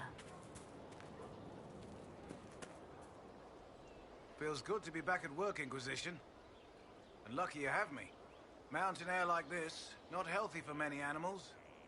But I'll make do with your little fortress. How are your charges? Well supplied? Surprisingly well. Not many could feed these people, let alone their mounts. Makes me wonder what you're capable of. Are your wife and daughter doing well? Elena's minding the farms. Sienna's still running her full races. Wouldn't be fair to drag them up here. I miss them. But someone has to save the world. Heard anything worth noting? Too busy to hear things. And that's how I like it. Farewell. Make her be with you.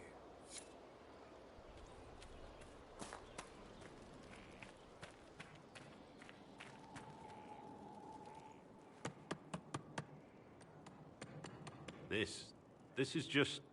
it's something to keep their hands busy. I'm grateful you tracked me down when you did.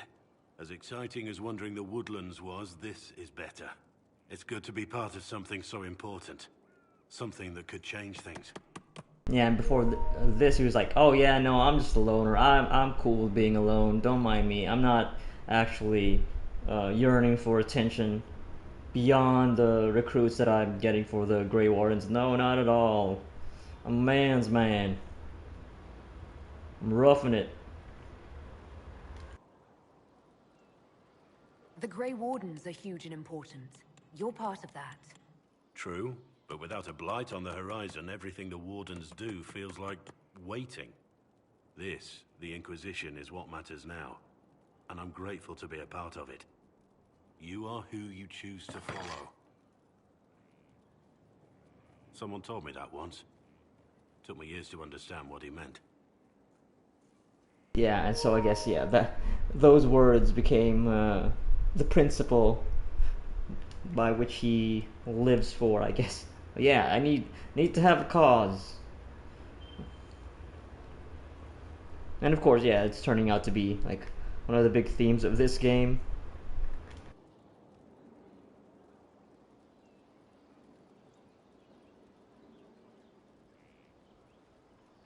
And some of us choose not to follow at all. We can't all be born leaders. It was a chevalier who said those words to me. A powerful man, but never without honor. A true knight. We met as competitors in the Grand Tourney. He left me with that advice before we parted. Put aside his own ambitions to help me win the melee. I don't think I ever thanked him. What is this grand tourney? You've never heard of it? The Grand Tourney of the Free Marches. It's a spectacle. Song, dance, wine, every amusement you can imagine. But the greatest part is the contest of arms. Prove yourself in the Grand Tourney, and you can make your fortune. How did he help you? There were 100 men on the field, each one fighting for himself. The knight and I had forged an alliance. It was just the two of us, and we took all comers. The goal, down as many opponents as possible. He always let me deliver the final blow. He must have wanted something from you to help like that. A pupil, a squire. Someone to teach and to mold. He saw my potential. When it was over, he offered to mentor me. To teach me to become a chevalier like him. And I, young and stupid, turned him down flat. I just won the melee at the Grand Tourney. I didn't need him. I should have gone with him. Perhaps things could have been different.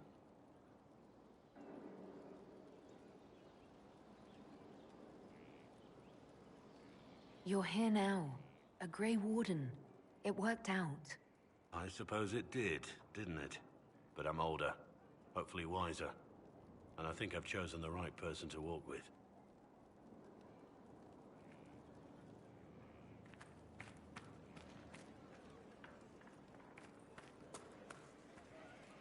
I'm trying to think if this game also will do the thing that Dragon Age 2 did. Well, I guess even Dragon Age Origins, right? Like if you build up enough of a, I guess, a antagonistic relationship with one of the party members, they'll just walk eventually. Probably does. I don't quite remember though. I don't think anybody actually left on my first playthrough or opposed me. Well, I suppose if this follows the same route as Origins and Dragon Age 2, you could just make it so that you just say some of the right words and give the right gifts to your party. They'll stay loyal. Okay, I think, is that everybody? I think I've talked to everybody now as a catch up. Oh wait, no, Iron Bull. Okay, I didn't see him there. It's kind of funny, considering how big he is. Hard to miss. Somehow I did.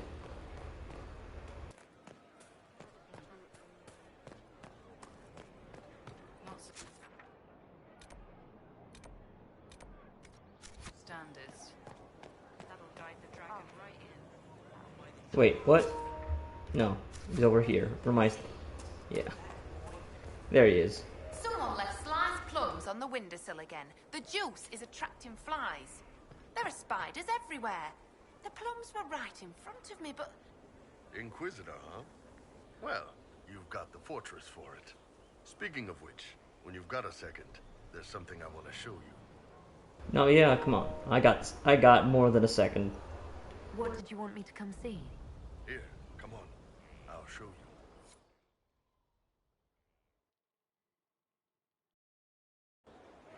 Why am I dressed like this? You'll see.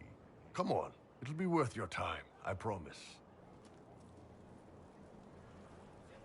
Evening. Iron Bull. My merc band just joined up. Tanner. I'm from Jader. Well, near Jader. Mira. I was guard captain for Lady Pendel. Signed on after shit blew up at the Conclave. Share a drink? Who's your friend? This is Grim. She doesn't talk much. Oh my god, seriously? They just haven't really been paying attention now. Not at all. They just signed up for like the free shelter, free food. As long as he dons armor and take orders from Cullen and Cassandra. Who gives a shit about who's actually leading this entire operation?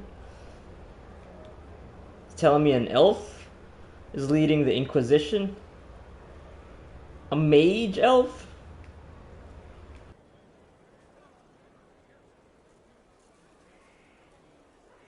Huh. So, you ready to kill some demons? Or Venatori? Or whatever that Corypheus asshole is? This isn't just about killing. We're helping the Inquisitor save the world and build the next empire. Whoever this Inquisitor is, I don't know what he or she or they look like, but we will follow her to the end of the world.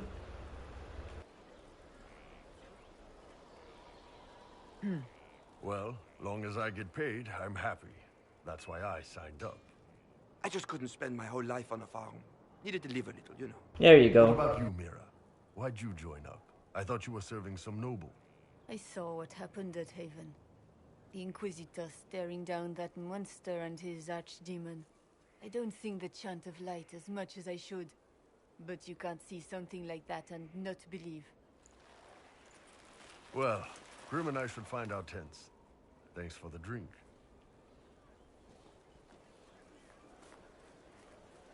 Hard to animate that, you know, having to pour a bottle of liquids onto a cup. Every soldier under my command. You don't have that option, but a few faces might help. You made it sound like you didn't like the Inquisition. People don't always tell the truth when you're polite. You've got to poke them a bit. But those two soldiers might think you're an asshole. So?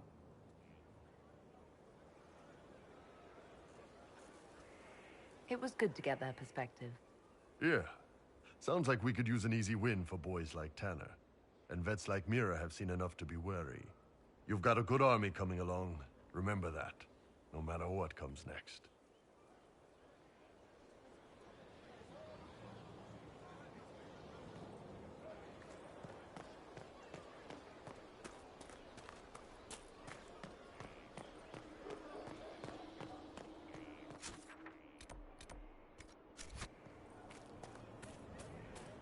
See if we can get more from Iron Bull. Should be here inside the tavern. Oh yeah, Krem. No, yeah, that's the seat. You found the seat, not the back, not the backrest. What can I do for you? Okay, doesn't want to talk. Sure, yeah, just chilling. The most relaxed person in the entire Inquisition. Alright, Cassandra, the last one. I think. Yeah, I've talked to everybody else. Josephine, Ileana, Sarah, Cullen, Blackwall, Cole's around somewhere, Varric. Although I guess I could talk to Varric again because he just introduced me to Hawk. Where is Varric though? And I guess also Vivienne, since now she's going to be in her actual position. Well, it could be kind of like with Iron Bull just now. Oh, Cole is on the third floor of the tavern. I just go up then, see if he has anything new to say. Don't see Varric anywhere though. Where are you, Varric?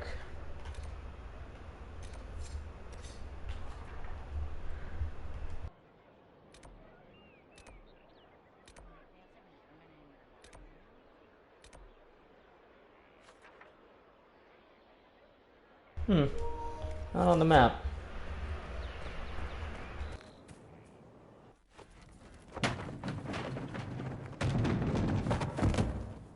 There he is. You knew where Hawk was all along. You're damned right I did. You conniving little shit! You kidnapped me! You interrogated me! What did you expect? Hey, enough! You're taking his side?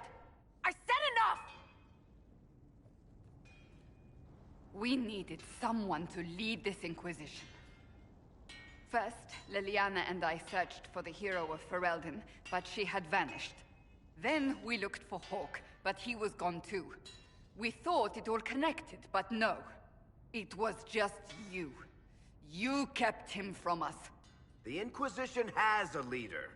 Hawk would have been at the Conclave if anyone could have saved Most Holy. You can't change the past, Cassandra. So I must accept... what? That the Maker wanted all this to happen? That he...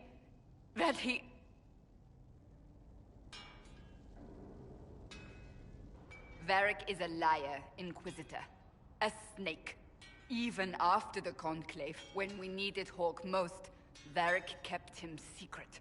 He's with us now. We're on the same side. We all know whose side you're on, Varric. It will never be the Inquisition's.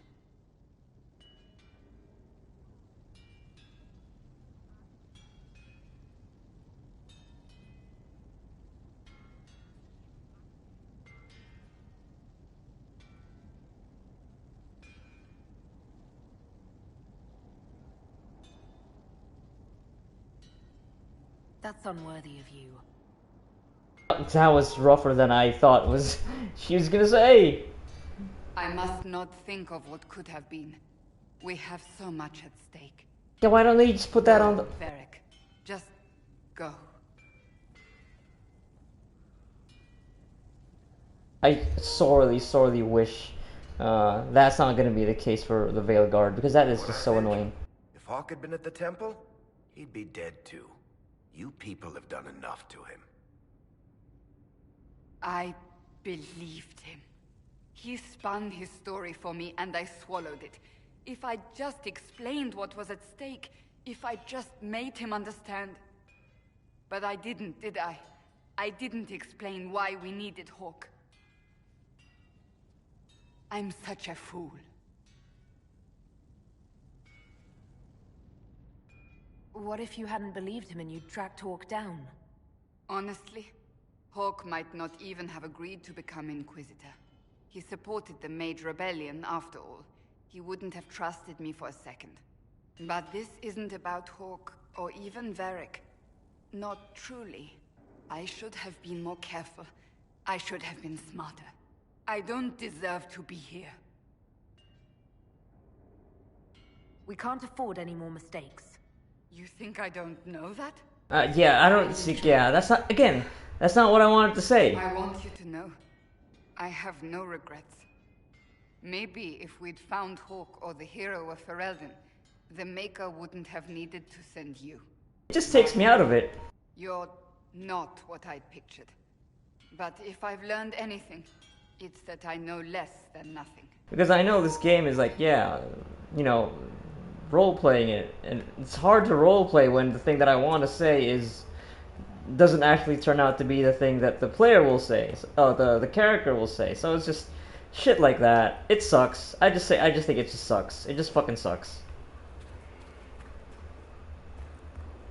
Like that's why you choose that option, because you think, oh, that's those are the words. But no, you just can't know. You just can't know. It's just gonna be a surprise sometimes. Because yeah, sometimes yeah, okay, that makes sense. But sometimes like what? It's not the tone that I was thinking that would you know, that would come out that way. It's just yeah, I don't know. It's just ridiculous. I really, really hope that's not the case with the Veil Guard. Although I would not be... Now, I think I've already seen some. It's still kind of like a dialogue wheel. So, yeah, I'm sure I'm gonna run into the same frustrations about these dialogue options. It's just... It sucks. Yeah, I just think that sucks. Like, there's nothing good about that. And I don't even know, like, what the intention is behind that in terms... Like, I get it from, like, a very like practical standpoint of not being able to fit in the whole line there. But then why would there's no reason for it to be like a fucking dialogue movie. It could still be just like a fucking text box, like it was in Origins where you see the line like written out. It's just yeah. And I don't know, trying to make it so the thing that your character wants to say might be different from what was written in the dialogue wheel. And it's because that's how. No, I just don't. Yeah, I just don't understand. I just don't get it. I don't get it at all. It sucks. It just feels bad. Like, is it supposed to? I don't know. Make it feel like the experience of wanting to say something but it not coming out right. But that doesn't actually play out that way. The player character speaks with conviction when they say the words that the words you thought that they were gonna say when you pick the option, but it's actually different sometimes.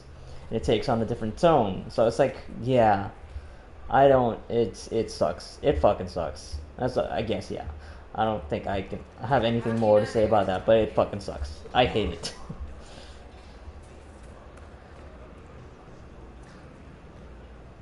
Like, sometimes I guess you just really have to,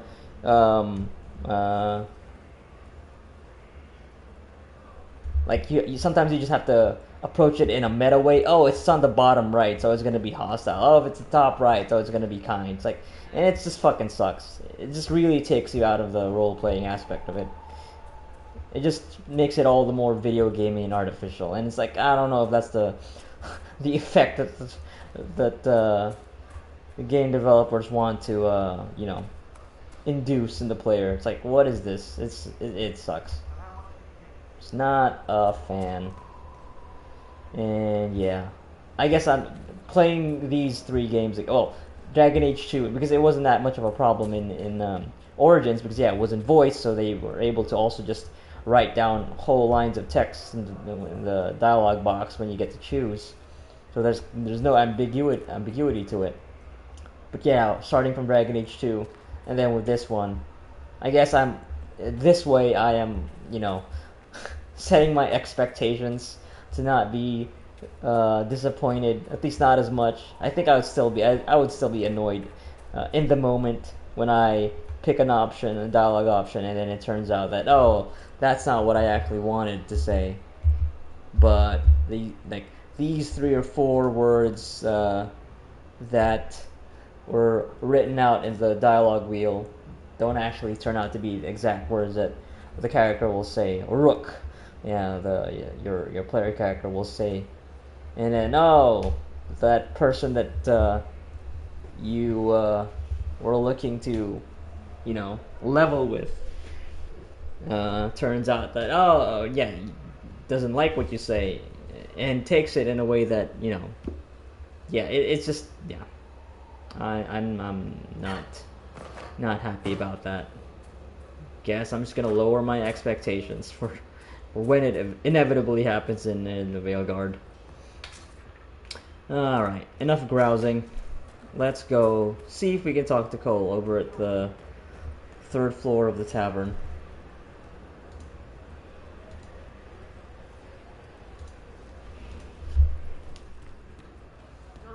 From Haven's fire come we, the able true, to Skyhold now, a fortress strong and free. We rally, a hero born anew. Visitor, there's none as brave as he. A perfect start, except... no, it needs work.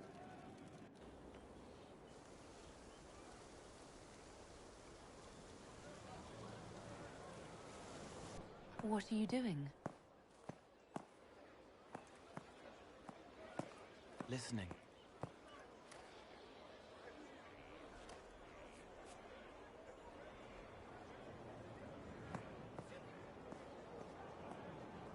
Eyes rough, jangling armor hurts my ears, back aching, fingers too clumsy for knots.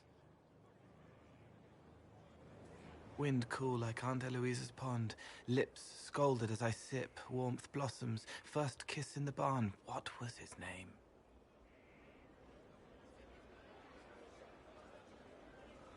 tin jangle as the blood spills. Pierre's wrapped body on the wagon to the chantry. 5 more minutes. My fault. Can you listen to anyone's mind like you did hers? No, they have to need me. Pain, fear, sadness, guilt, anger, hurt. Things I can fix. Can you do something for her? Yes.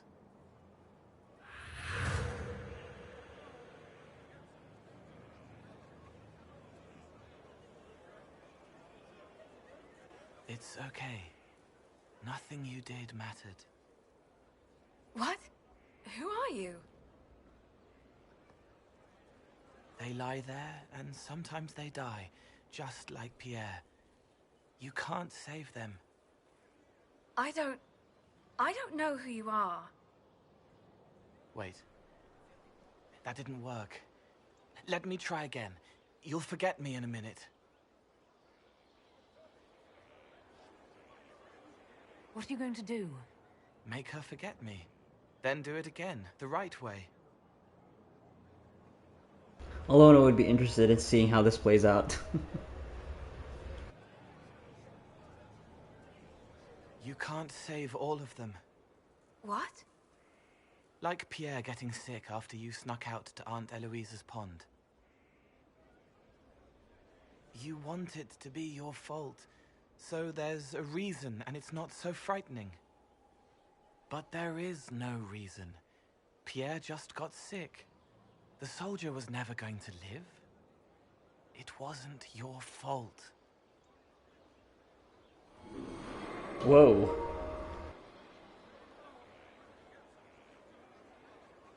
Guess that's one way to make sure you get your point across. Yeah, speaking of things not coming out the right way. So you walk into their lives, make them feel better, and they just forget you? Yes. It's better to help and then be gone. If I stay, it can be frightening. For you or for them? Yes. Thank you for letting me help her. It's not how a person would do it. But it helped. That's what matters. Man, this game really has a bunch of like visual glitches. A lot of people having trouble maintaining their positions. Just shifting in and out of the right places, out of the wrong yeah, it's a mess. Knowing what I know about how this game is very troubled development, I understand. I can. It's just very, you know, it's glaring, but you just have to look past it. It's the fade. It's the reality being distorted by the breach. That's what's happening. You know, that's what's causing all of this stuff. Reality being distorted. Let's just go with that. Okay. Is Varric now going to be on the map? Now that he's had his altercation with Cassandra?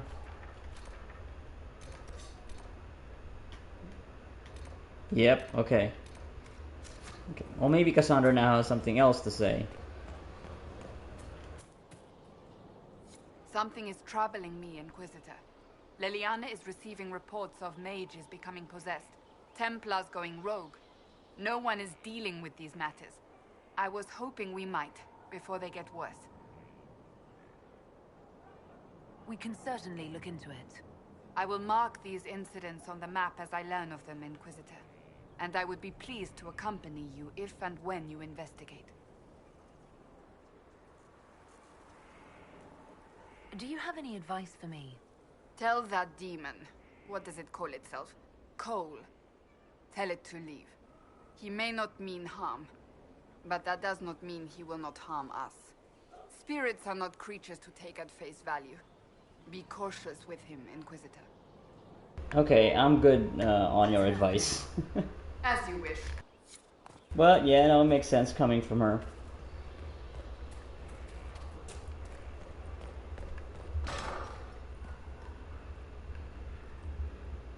Oh, Bells, it's you. Morris. Sir Morris, I suppose. I am serving as quartermaster for Skyhold and its arriving throngs. Stores are growing, and so long as we have fair coin to restock, you and yours will be well served. The previous quartermaster survived Haven. Where is she? She had views. Has views. Perfectly legitimate ones if you share them, Inquisitor. I believe it was felt that your quartermaster should be more palatable now that the Inquisition is in Orlais. She continues to serve, just not at the fore. Right, she's the one who, like, still believes that Loghain did nothing wrong, right? What makes you ideal for this position? It's an important one. My family has ties to several freehold militias, as well as cousins acting as officers in Ferelden and Orlais. And your qualifications? My family holds treaties with 3 new money Tevinter houses, and a rare Orzuma contract with a Paragon namesake. And your qualifications? To be honest, your worship, that was my question. I am the nexus of a dozen threads tied by others, designed to cast the widest and most appealing resource net. But I will rise to the occasion. Skyhold will want for nothing. I swear it. Alright, I believe you. Just take it easy. How's it going? Do we have what we need? Our capacity increases, as do our requests to suppliers. I've had to threaten some contracts. It was exhilarating. Is it necessary, though? Have to resort to threats? We are here for you, Inquisitor.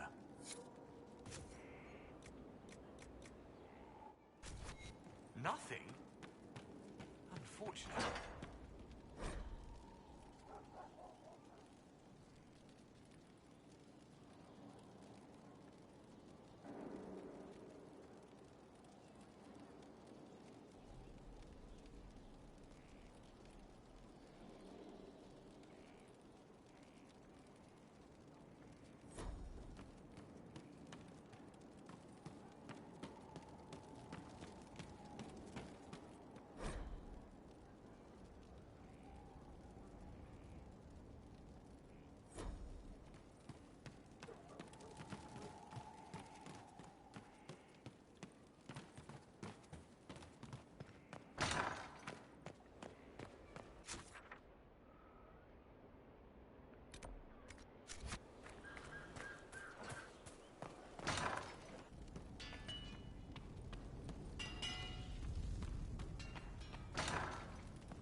What's all the way down here? Dungeons? With allies come enemies, and now we have a place to hold them. Your worship, the cells are ready for the enemies of the Inquisition. Good facilities in Skyhold. Whoever built this knew how to keep prisoners safe but secure.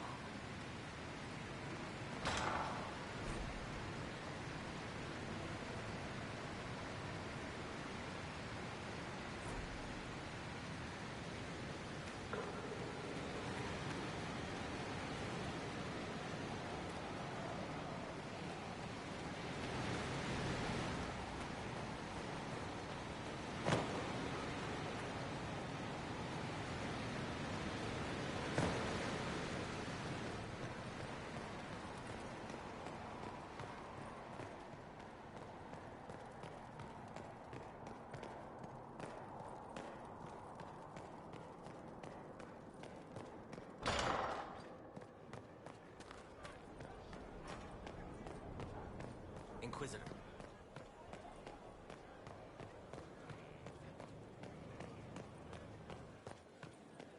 Someone emptied a whole bag of turnips into the fire.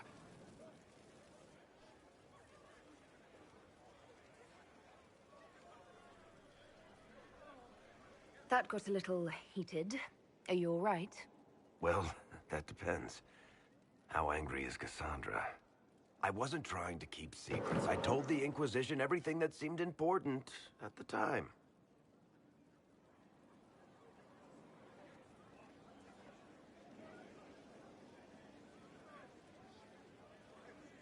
I bet Cassandra regrets how things went back there.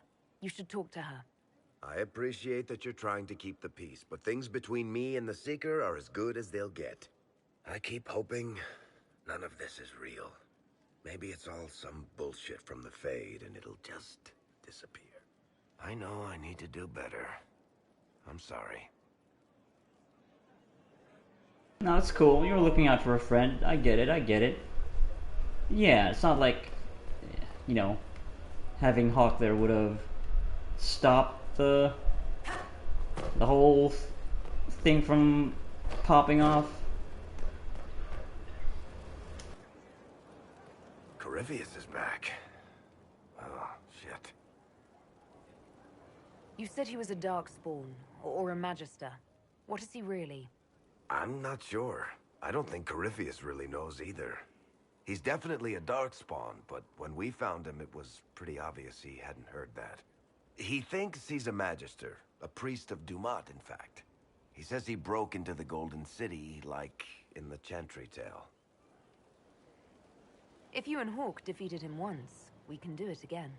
We didn't just think Corypheus was dead. He was dead. No pulse, no breath, full of stab wounds. There wasn't a lot of room for doubt. Gary also said that. It makes me wonder. I thought the Wardens imprisoned Corypheus to use him. Maybe they did it because he can't be killed. How did you and Hawk even wind up in a Grey Warden prison for ancient Darkspawn? Corypheus sent people after Hawk. He actually got control of an entire Carter clan. Made them drink Darkspawn blood. Weird shit. We tracked the Carter to an old dwarven fort or something in the mountains. Of course, it turned out to be a trap. They needed Hawk's blood to open the locks holding Corypheus, and they drew us into the prison to get it. Yep, that's how it went. There has to be a way to defeat Corypheus. We'll find it. Don't worry. I hope you're right. Maker's breath, what have I let loose? You had nothing to do with this, Varric. I was the one who led Hawk to Corypheus. If I hadn't tracked the Carter to that ruin. But you've got more important things to do than listen to me worry. Just let me know when you want something shot. I know from first-hand experience. In another timeline, Hawk did not meet Corypheus. He didn't do the DLC. And he still popped up anyway. Even without that first encounter, so it's all good, Varric. Need something? Carry on.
Inquisitor?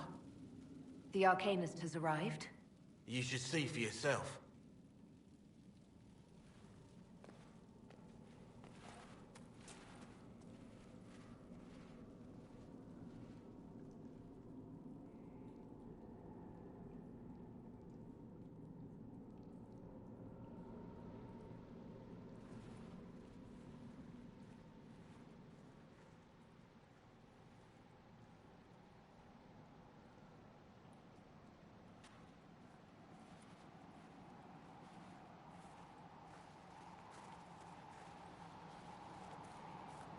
Hello there.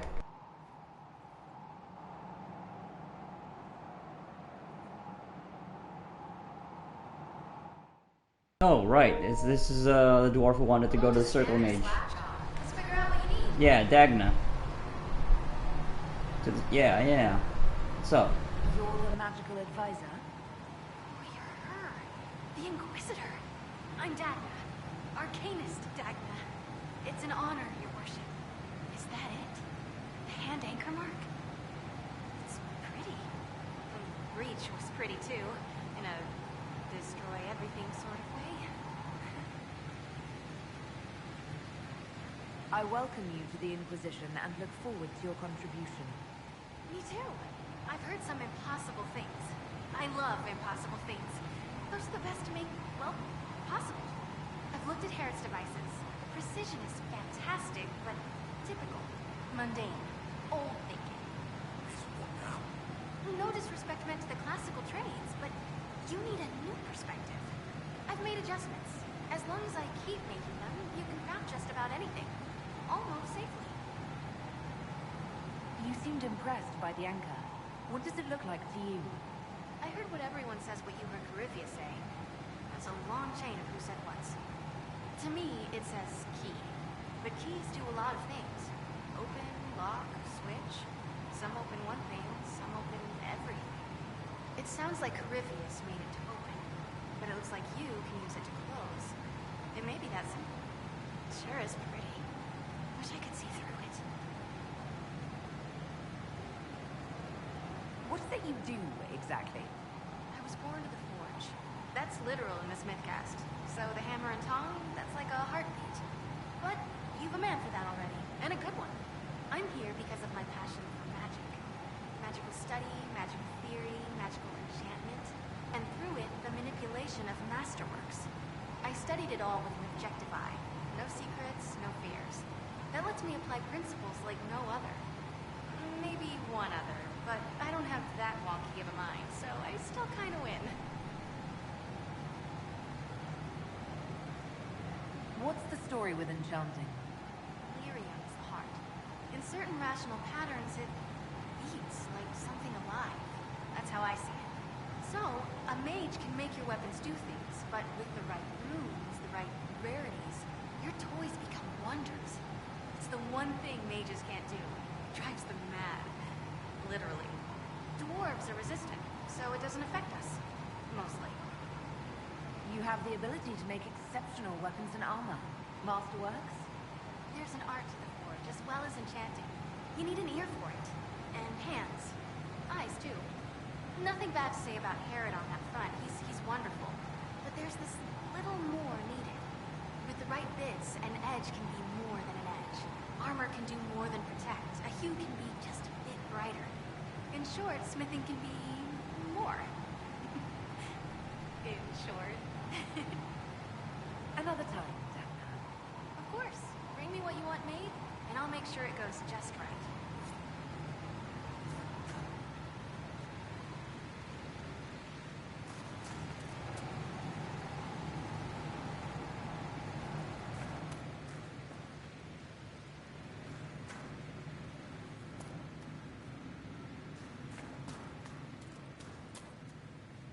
Where can I craft a rune? Which station is it?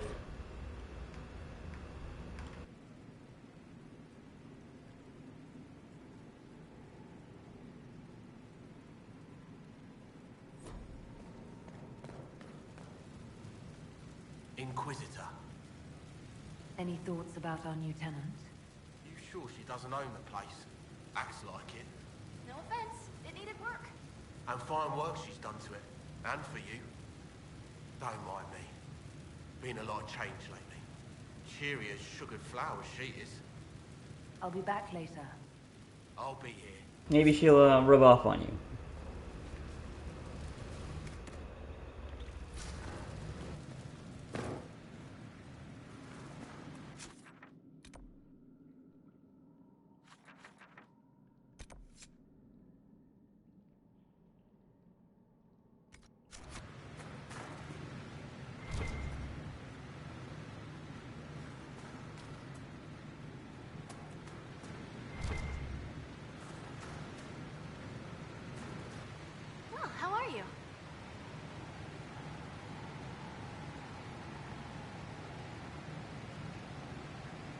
Where does a dwarf go to study magical theory? Get out. I asked myself that question for years. Turns out, not in Orzammar. I had to start at a circle. I had help, though. A Grey Warden, and I am forever grateful. With that sanction, I visited a half-dozen circles. The wonders I've seen. And with an objective eye, I can spot where they overlap. That's a surprise for every teacher. It's a grand tradition, and it works so well with new thinking. You mentioned a Grey Warden who helped you start your studies. Not just any Grey Warden. Yep, there you go. The hero of Ferelden is a hero in Orzammar, too. It's incredible that someone like the hero of Ferelden would stop to help the little people. Literally.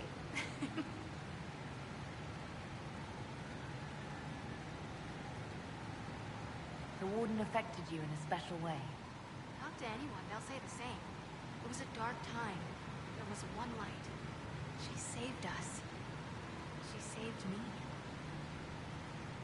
Your years of study have paid off. Oh yes, the mages said I brought a valuable perspective. I've even presented my work to the College of Enchanters. I wanted an exchange.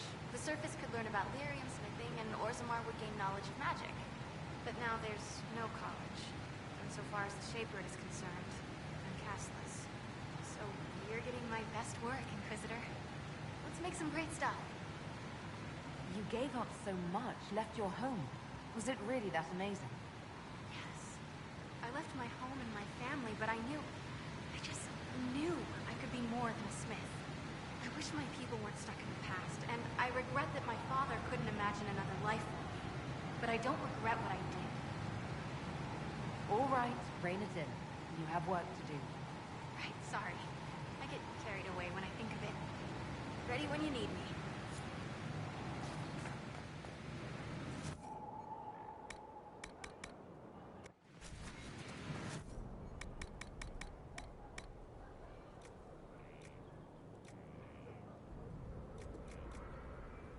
Okay, well, I can't craft a rune.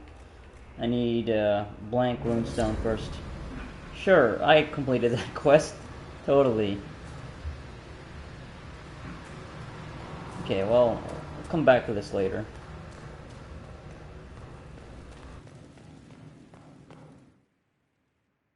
Alright, let's go deal with this prisoner. And then I'm gonna call the session there. Just a lot of catching up. Actually, no, before I do that, let me go talk to Vivienne, because she should be up there now. She's moved on from that place where she had to be to initiate a cutscene. This is not it.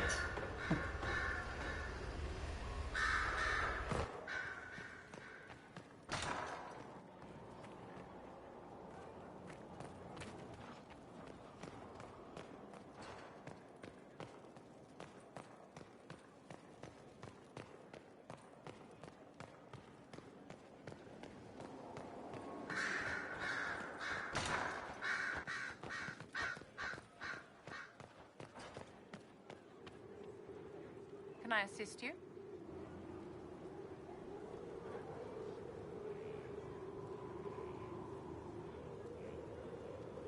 I'd like to know more about you, Madame Vivienne. How sweet of you, my dear. But I'm sure there's nothing I can say that you don't already know. Yes, my dear? How can you possibly oppose freedom for your own people? Perhaps the Dalish are too isolated to grasp the realities of this world. All mages live lives of limited possibilities. We are denied fairness due to an accident of birth. But no one said that life was fair. The world is not made up of mages and Templars or circles and chantries. There is no us and no them. I think the whole conflict between the mages and the Templars showed that. Equally among all. My own people want a larger share of the world, uncaring that they have already been granted great power.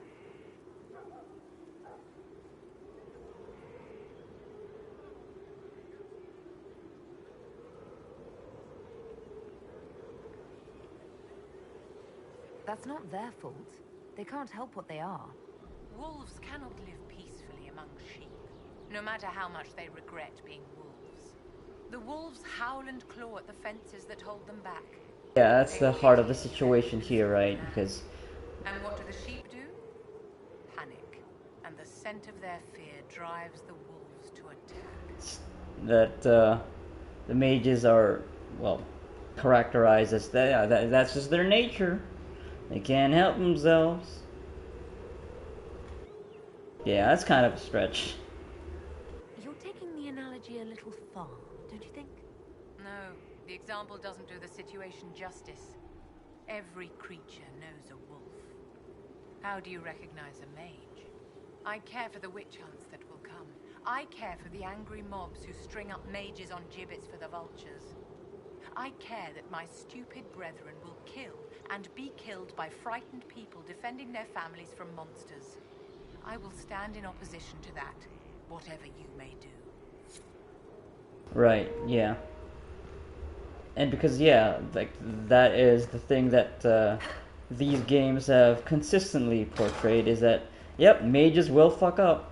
So, and it's hard to try to make any connections to, like, a real world, conflicts or, yeah, analogies to oppressors and the oppressed, because, yeah, it's fucking Fantasyland where the oppressed actually are, like, have incredible powers that the lore of the game, not just even the lore, just like the games themselves, the events that happen always show that, oh, mages are just doing crazy shit all the time. So, yeah, and that's where you just have this break in trying to apply, like, real world morality and ethics to the situation in Dragon Age, because, yeah, it's just impossible, because, yeah, it's just not, what happens here does not happen in reality. It's just all fantasy. So, but it's definitely just kind of hard to reconcile that sometimes, because by nature you would automatically map things in real life to media, and it's just kind of a weird thing to explore, and because sometimes you also just have to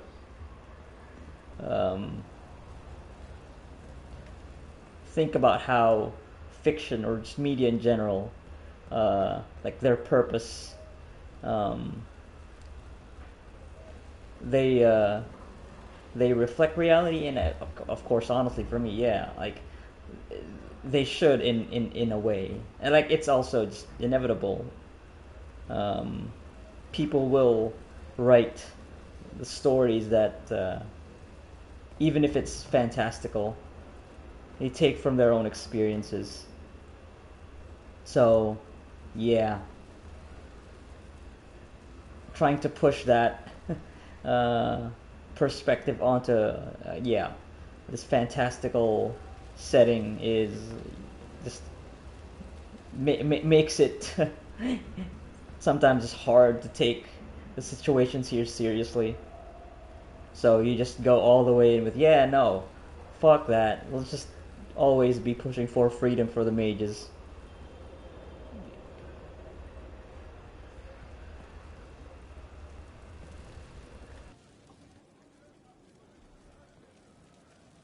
Because, yeah, like the whole conflict is just absurd on its face. Like there is no, bearing on reality with this whole conflict. So you try to put yourself in the shoes of the people living in this world. So yeah, you try to immerse yourself. Oh yeah, so like they do make points about how, yes, and these games constantly show that mages do need to be controlled. because they are constantly at the heart of like the biggest conflicts, like the whole world creation. Well, not even not the creation, but like the one of the um, universe defining conflicts with the Blight and Darkspawn is like, yeah, mages doing their thing. So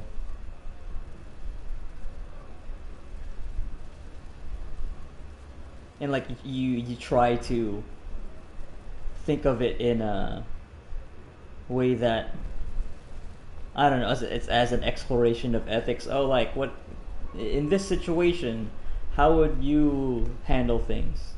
But then, yeah, again, it's a very absurd situation that you can't really map onto anything in real life. So that kind of it's in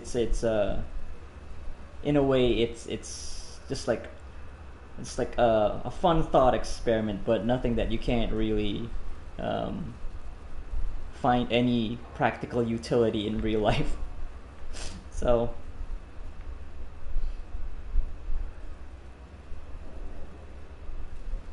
I guess there is like, if you really try to drill down philosophically, I'm sure, yeah, there are questions that could be interesting to think about, to ponder and to explore. Because yeah, I guess that is like one of the purposes of fiction is like, yeah, you can explore these situations, these things that perhaps you'll never experience in real life. So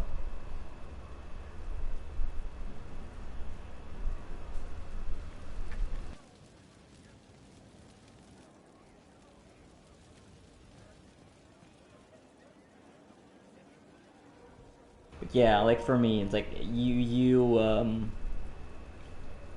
it's kind of hard to disregard the utility of it when it's like exploring themes of like the if you boil it down, it's like morality, right? So it's kind of hard to not think of morality and not think of how useful that sort of thing is in thinking about real life situations. So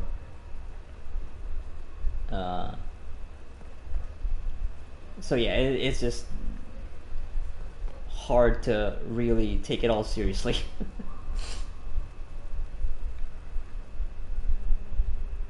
It's a playground to explore. Okay. Speaking of moral choices, oh, I guess not. Right. I think the point that I was going to try to make with all that is that the conflict here in Dragon Age, the central conflicts, they just feel more and more contrived. Yeah. To make people, players, have these supposed moral dilemmas. But yeah, because added fate, yeah, it's all just absurd. The fact that the games have made me think about it is, in one way, to the game's merit. Alright, let's sit on this very wacky looking chair. I wouldn't even call it a throne if not for like the backrest and these ridiculous spines. Like the seat itself is just like, oh, it's just a chair. Like, how does this thing not topple over, Like the weight distribution must be wild for this. Alright, let's sit on the chair. Impressive, is it not? Fit for a leader, meant to show influence and the burden of it. It is where the Inquisition will sit in judgment, where you will sit in judgment. Who will I be judging exactly? Those who have done wrong. You will know of them, at the very least. All this presumes they have survived their initial encounter with you, of course. still more lives in my hands. You are a beacon of law, Inquisitor, as others retreat from responsibility. But this needn't be bloody. The Inquisition's sovereignty is derived from the allies who validate it. You are both empowered and bound. Justice has many tools. If their application is clever, execution may even seem merciful by comparison. Is there anyone I should judge? Take the throne when you're ready. We will bring him before you. You know, yeah, this is about the most appropriate thing to end this session on.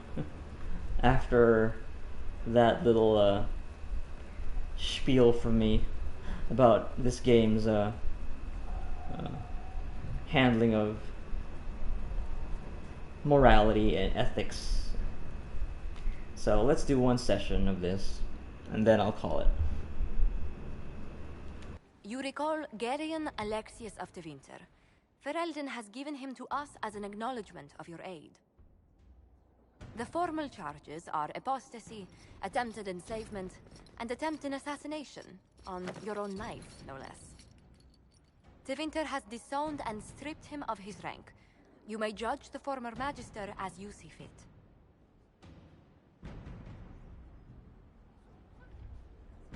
I remember what would have happened to Thedas if his treachery had succeeded. I couldn't save my son. Do you think my fate matters to me? Will you offer nothing more in your defense? You've won nothing. The people you saved, the acclaim you've gathered. You'll lose it all in the storm to come. Render your judgment, Inquisitor.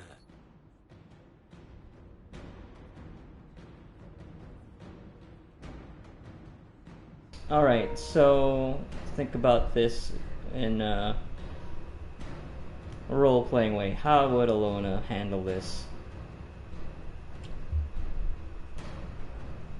So, speaking of just being pragmatic, this would be the most effective in just a straight-up utilitarian kind of way, since he's a Tevinter Magister, obviously knows a lot about magic, and yeah, he managed to find a way to, you know, travel through time, which is heretofore like unimaginable. But obviously, Alona isn't just all about utility. She is still she still respects systems and understands the concept of justice. So yeah, the crimes he has committed are like definitely warrant punishment that is in kind.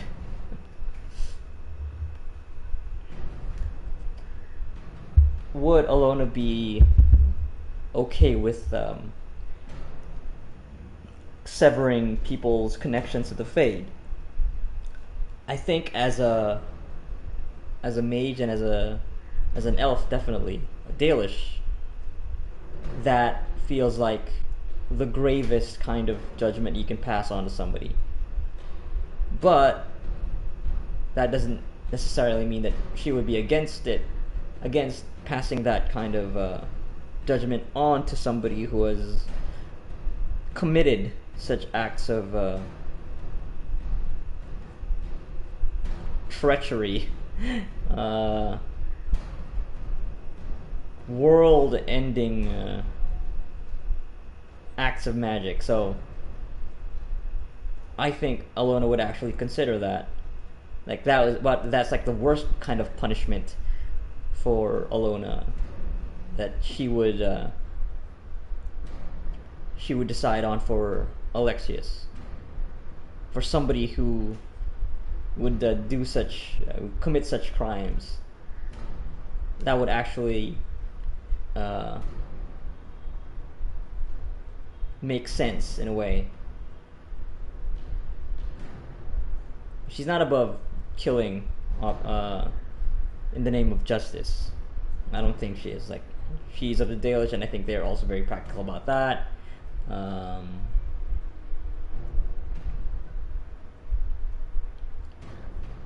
I think this is the one that doesn't actually seem like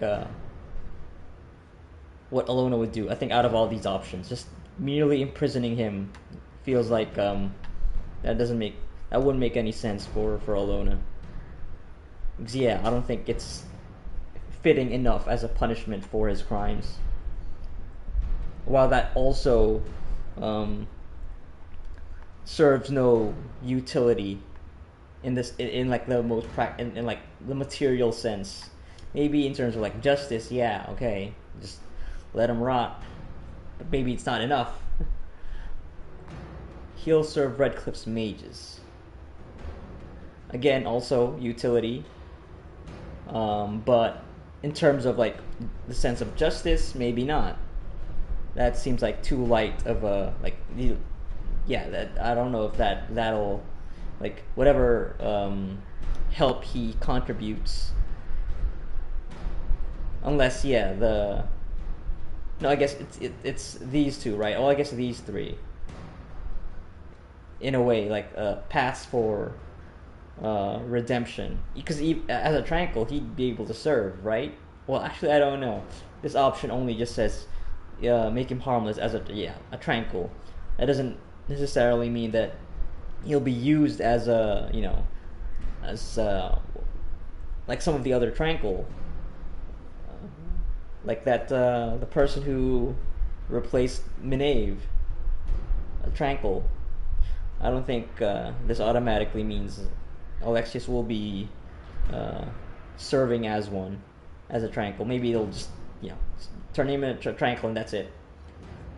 So again, I guess maybe I just take what the game is giving me here. So maybe I shouldn't assume that he'll be serving the Inquisition. Maybe that's just gonna be it. He's just gonna be made tranquil and then bye-bye. So in terms of like finding a path for redemption, that's not gonna be it. It's gonna be these two. And I don't know. Is Alona Lavellan open to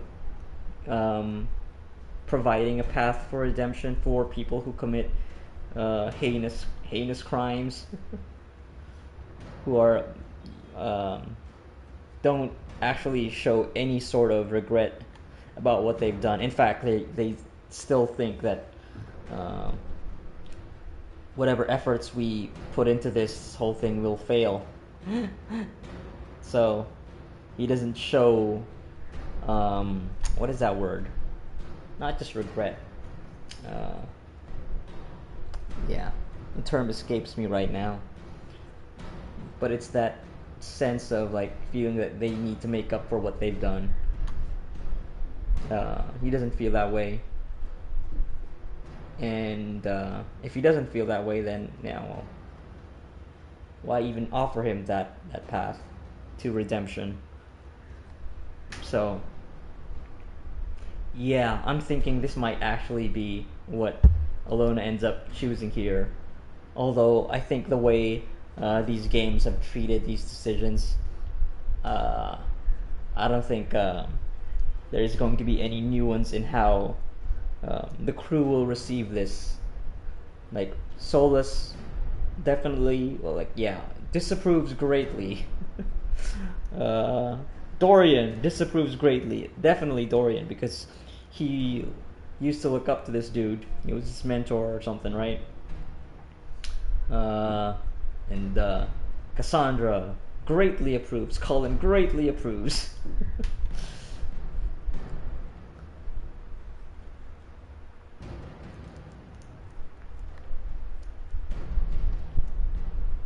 But I don't think this is at all going to be an option. It's either going to be this or this. But I'm leaning towards making him harmless. Because justice must be served. He can't just get away scot-free for what he's done.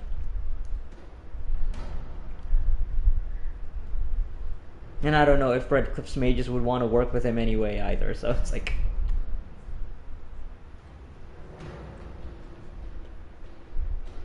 they might resent that option, so you also have to think about the big picture here. It's like, with the Redcliffe mages, the people who he's basically coerced to serve under him would appreciate that. Again, I'm thinking... I'm really thinking this through. I'm not even sure if the game would you know, put that into consideration. I don't think it will. I don't think the Redcliffe mages will give a shit. I don't think the game will reflect that. So yeah, I think I'm just gonna make him tranquil. That's where she and Gary differ. And the funny thing is, yeah, she's a mage, an elvish mage, Dalish mage, who finds that connection to the Fade very important. So this decision does not come lightly to her. It has been made with great consideration. So. The magic you wielded was beyond anything this world has ever seen and must never see again. Yep. Solus greatly disapproves. I sentence you to tranquility. Tranquility? So be it. Death would be preferable.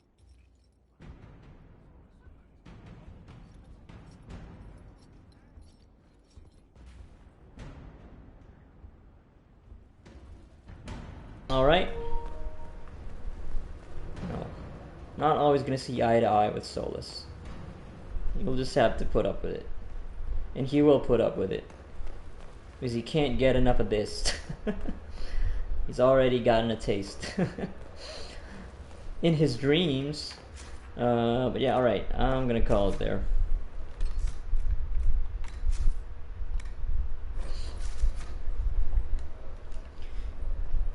Cool. It's lots of talking. That's how RPGs should be, right? It's talking to a lot of people, making decisions while you're talking to them. And questioning the whole the morality of the whole narrative structure of the game. And also being frustrated about the narrative structure of the game. Alright. That's it.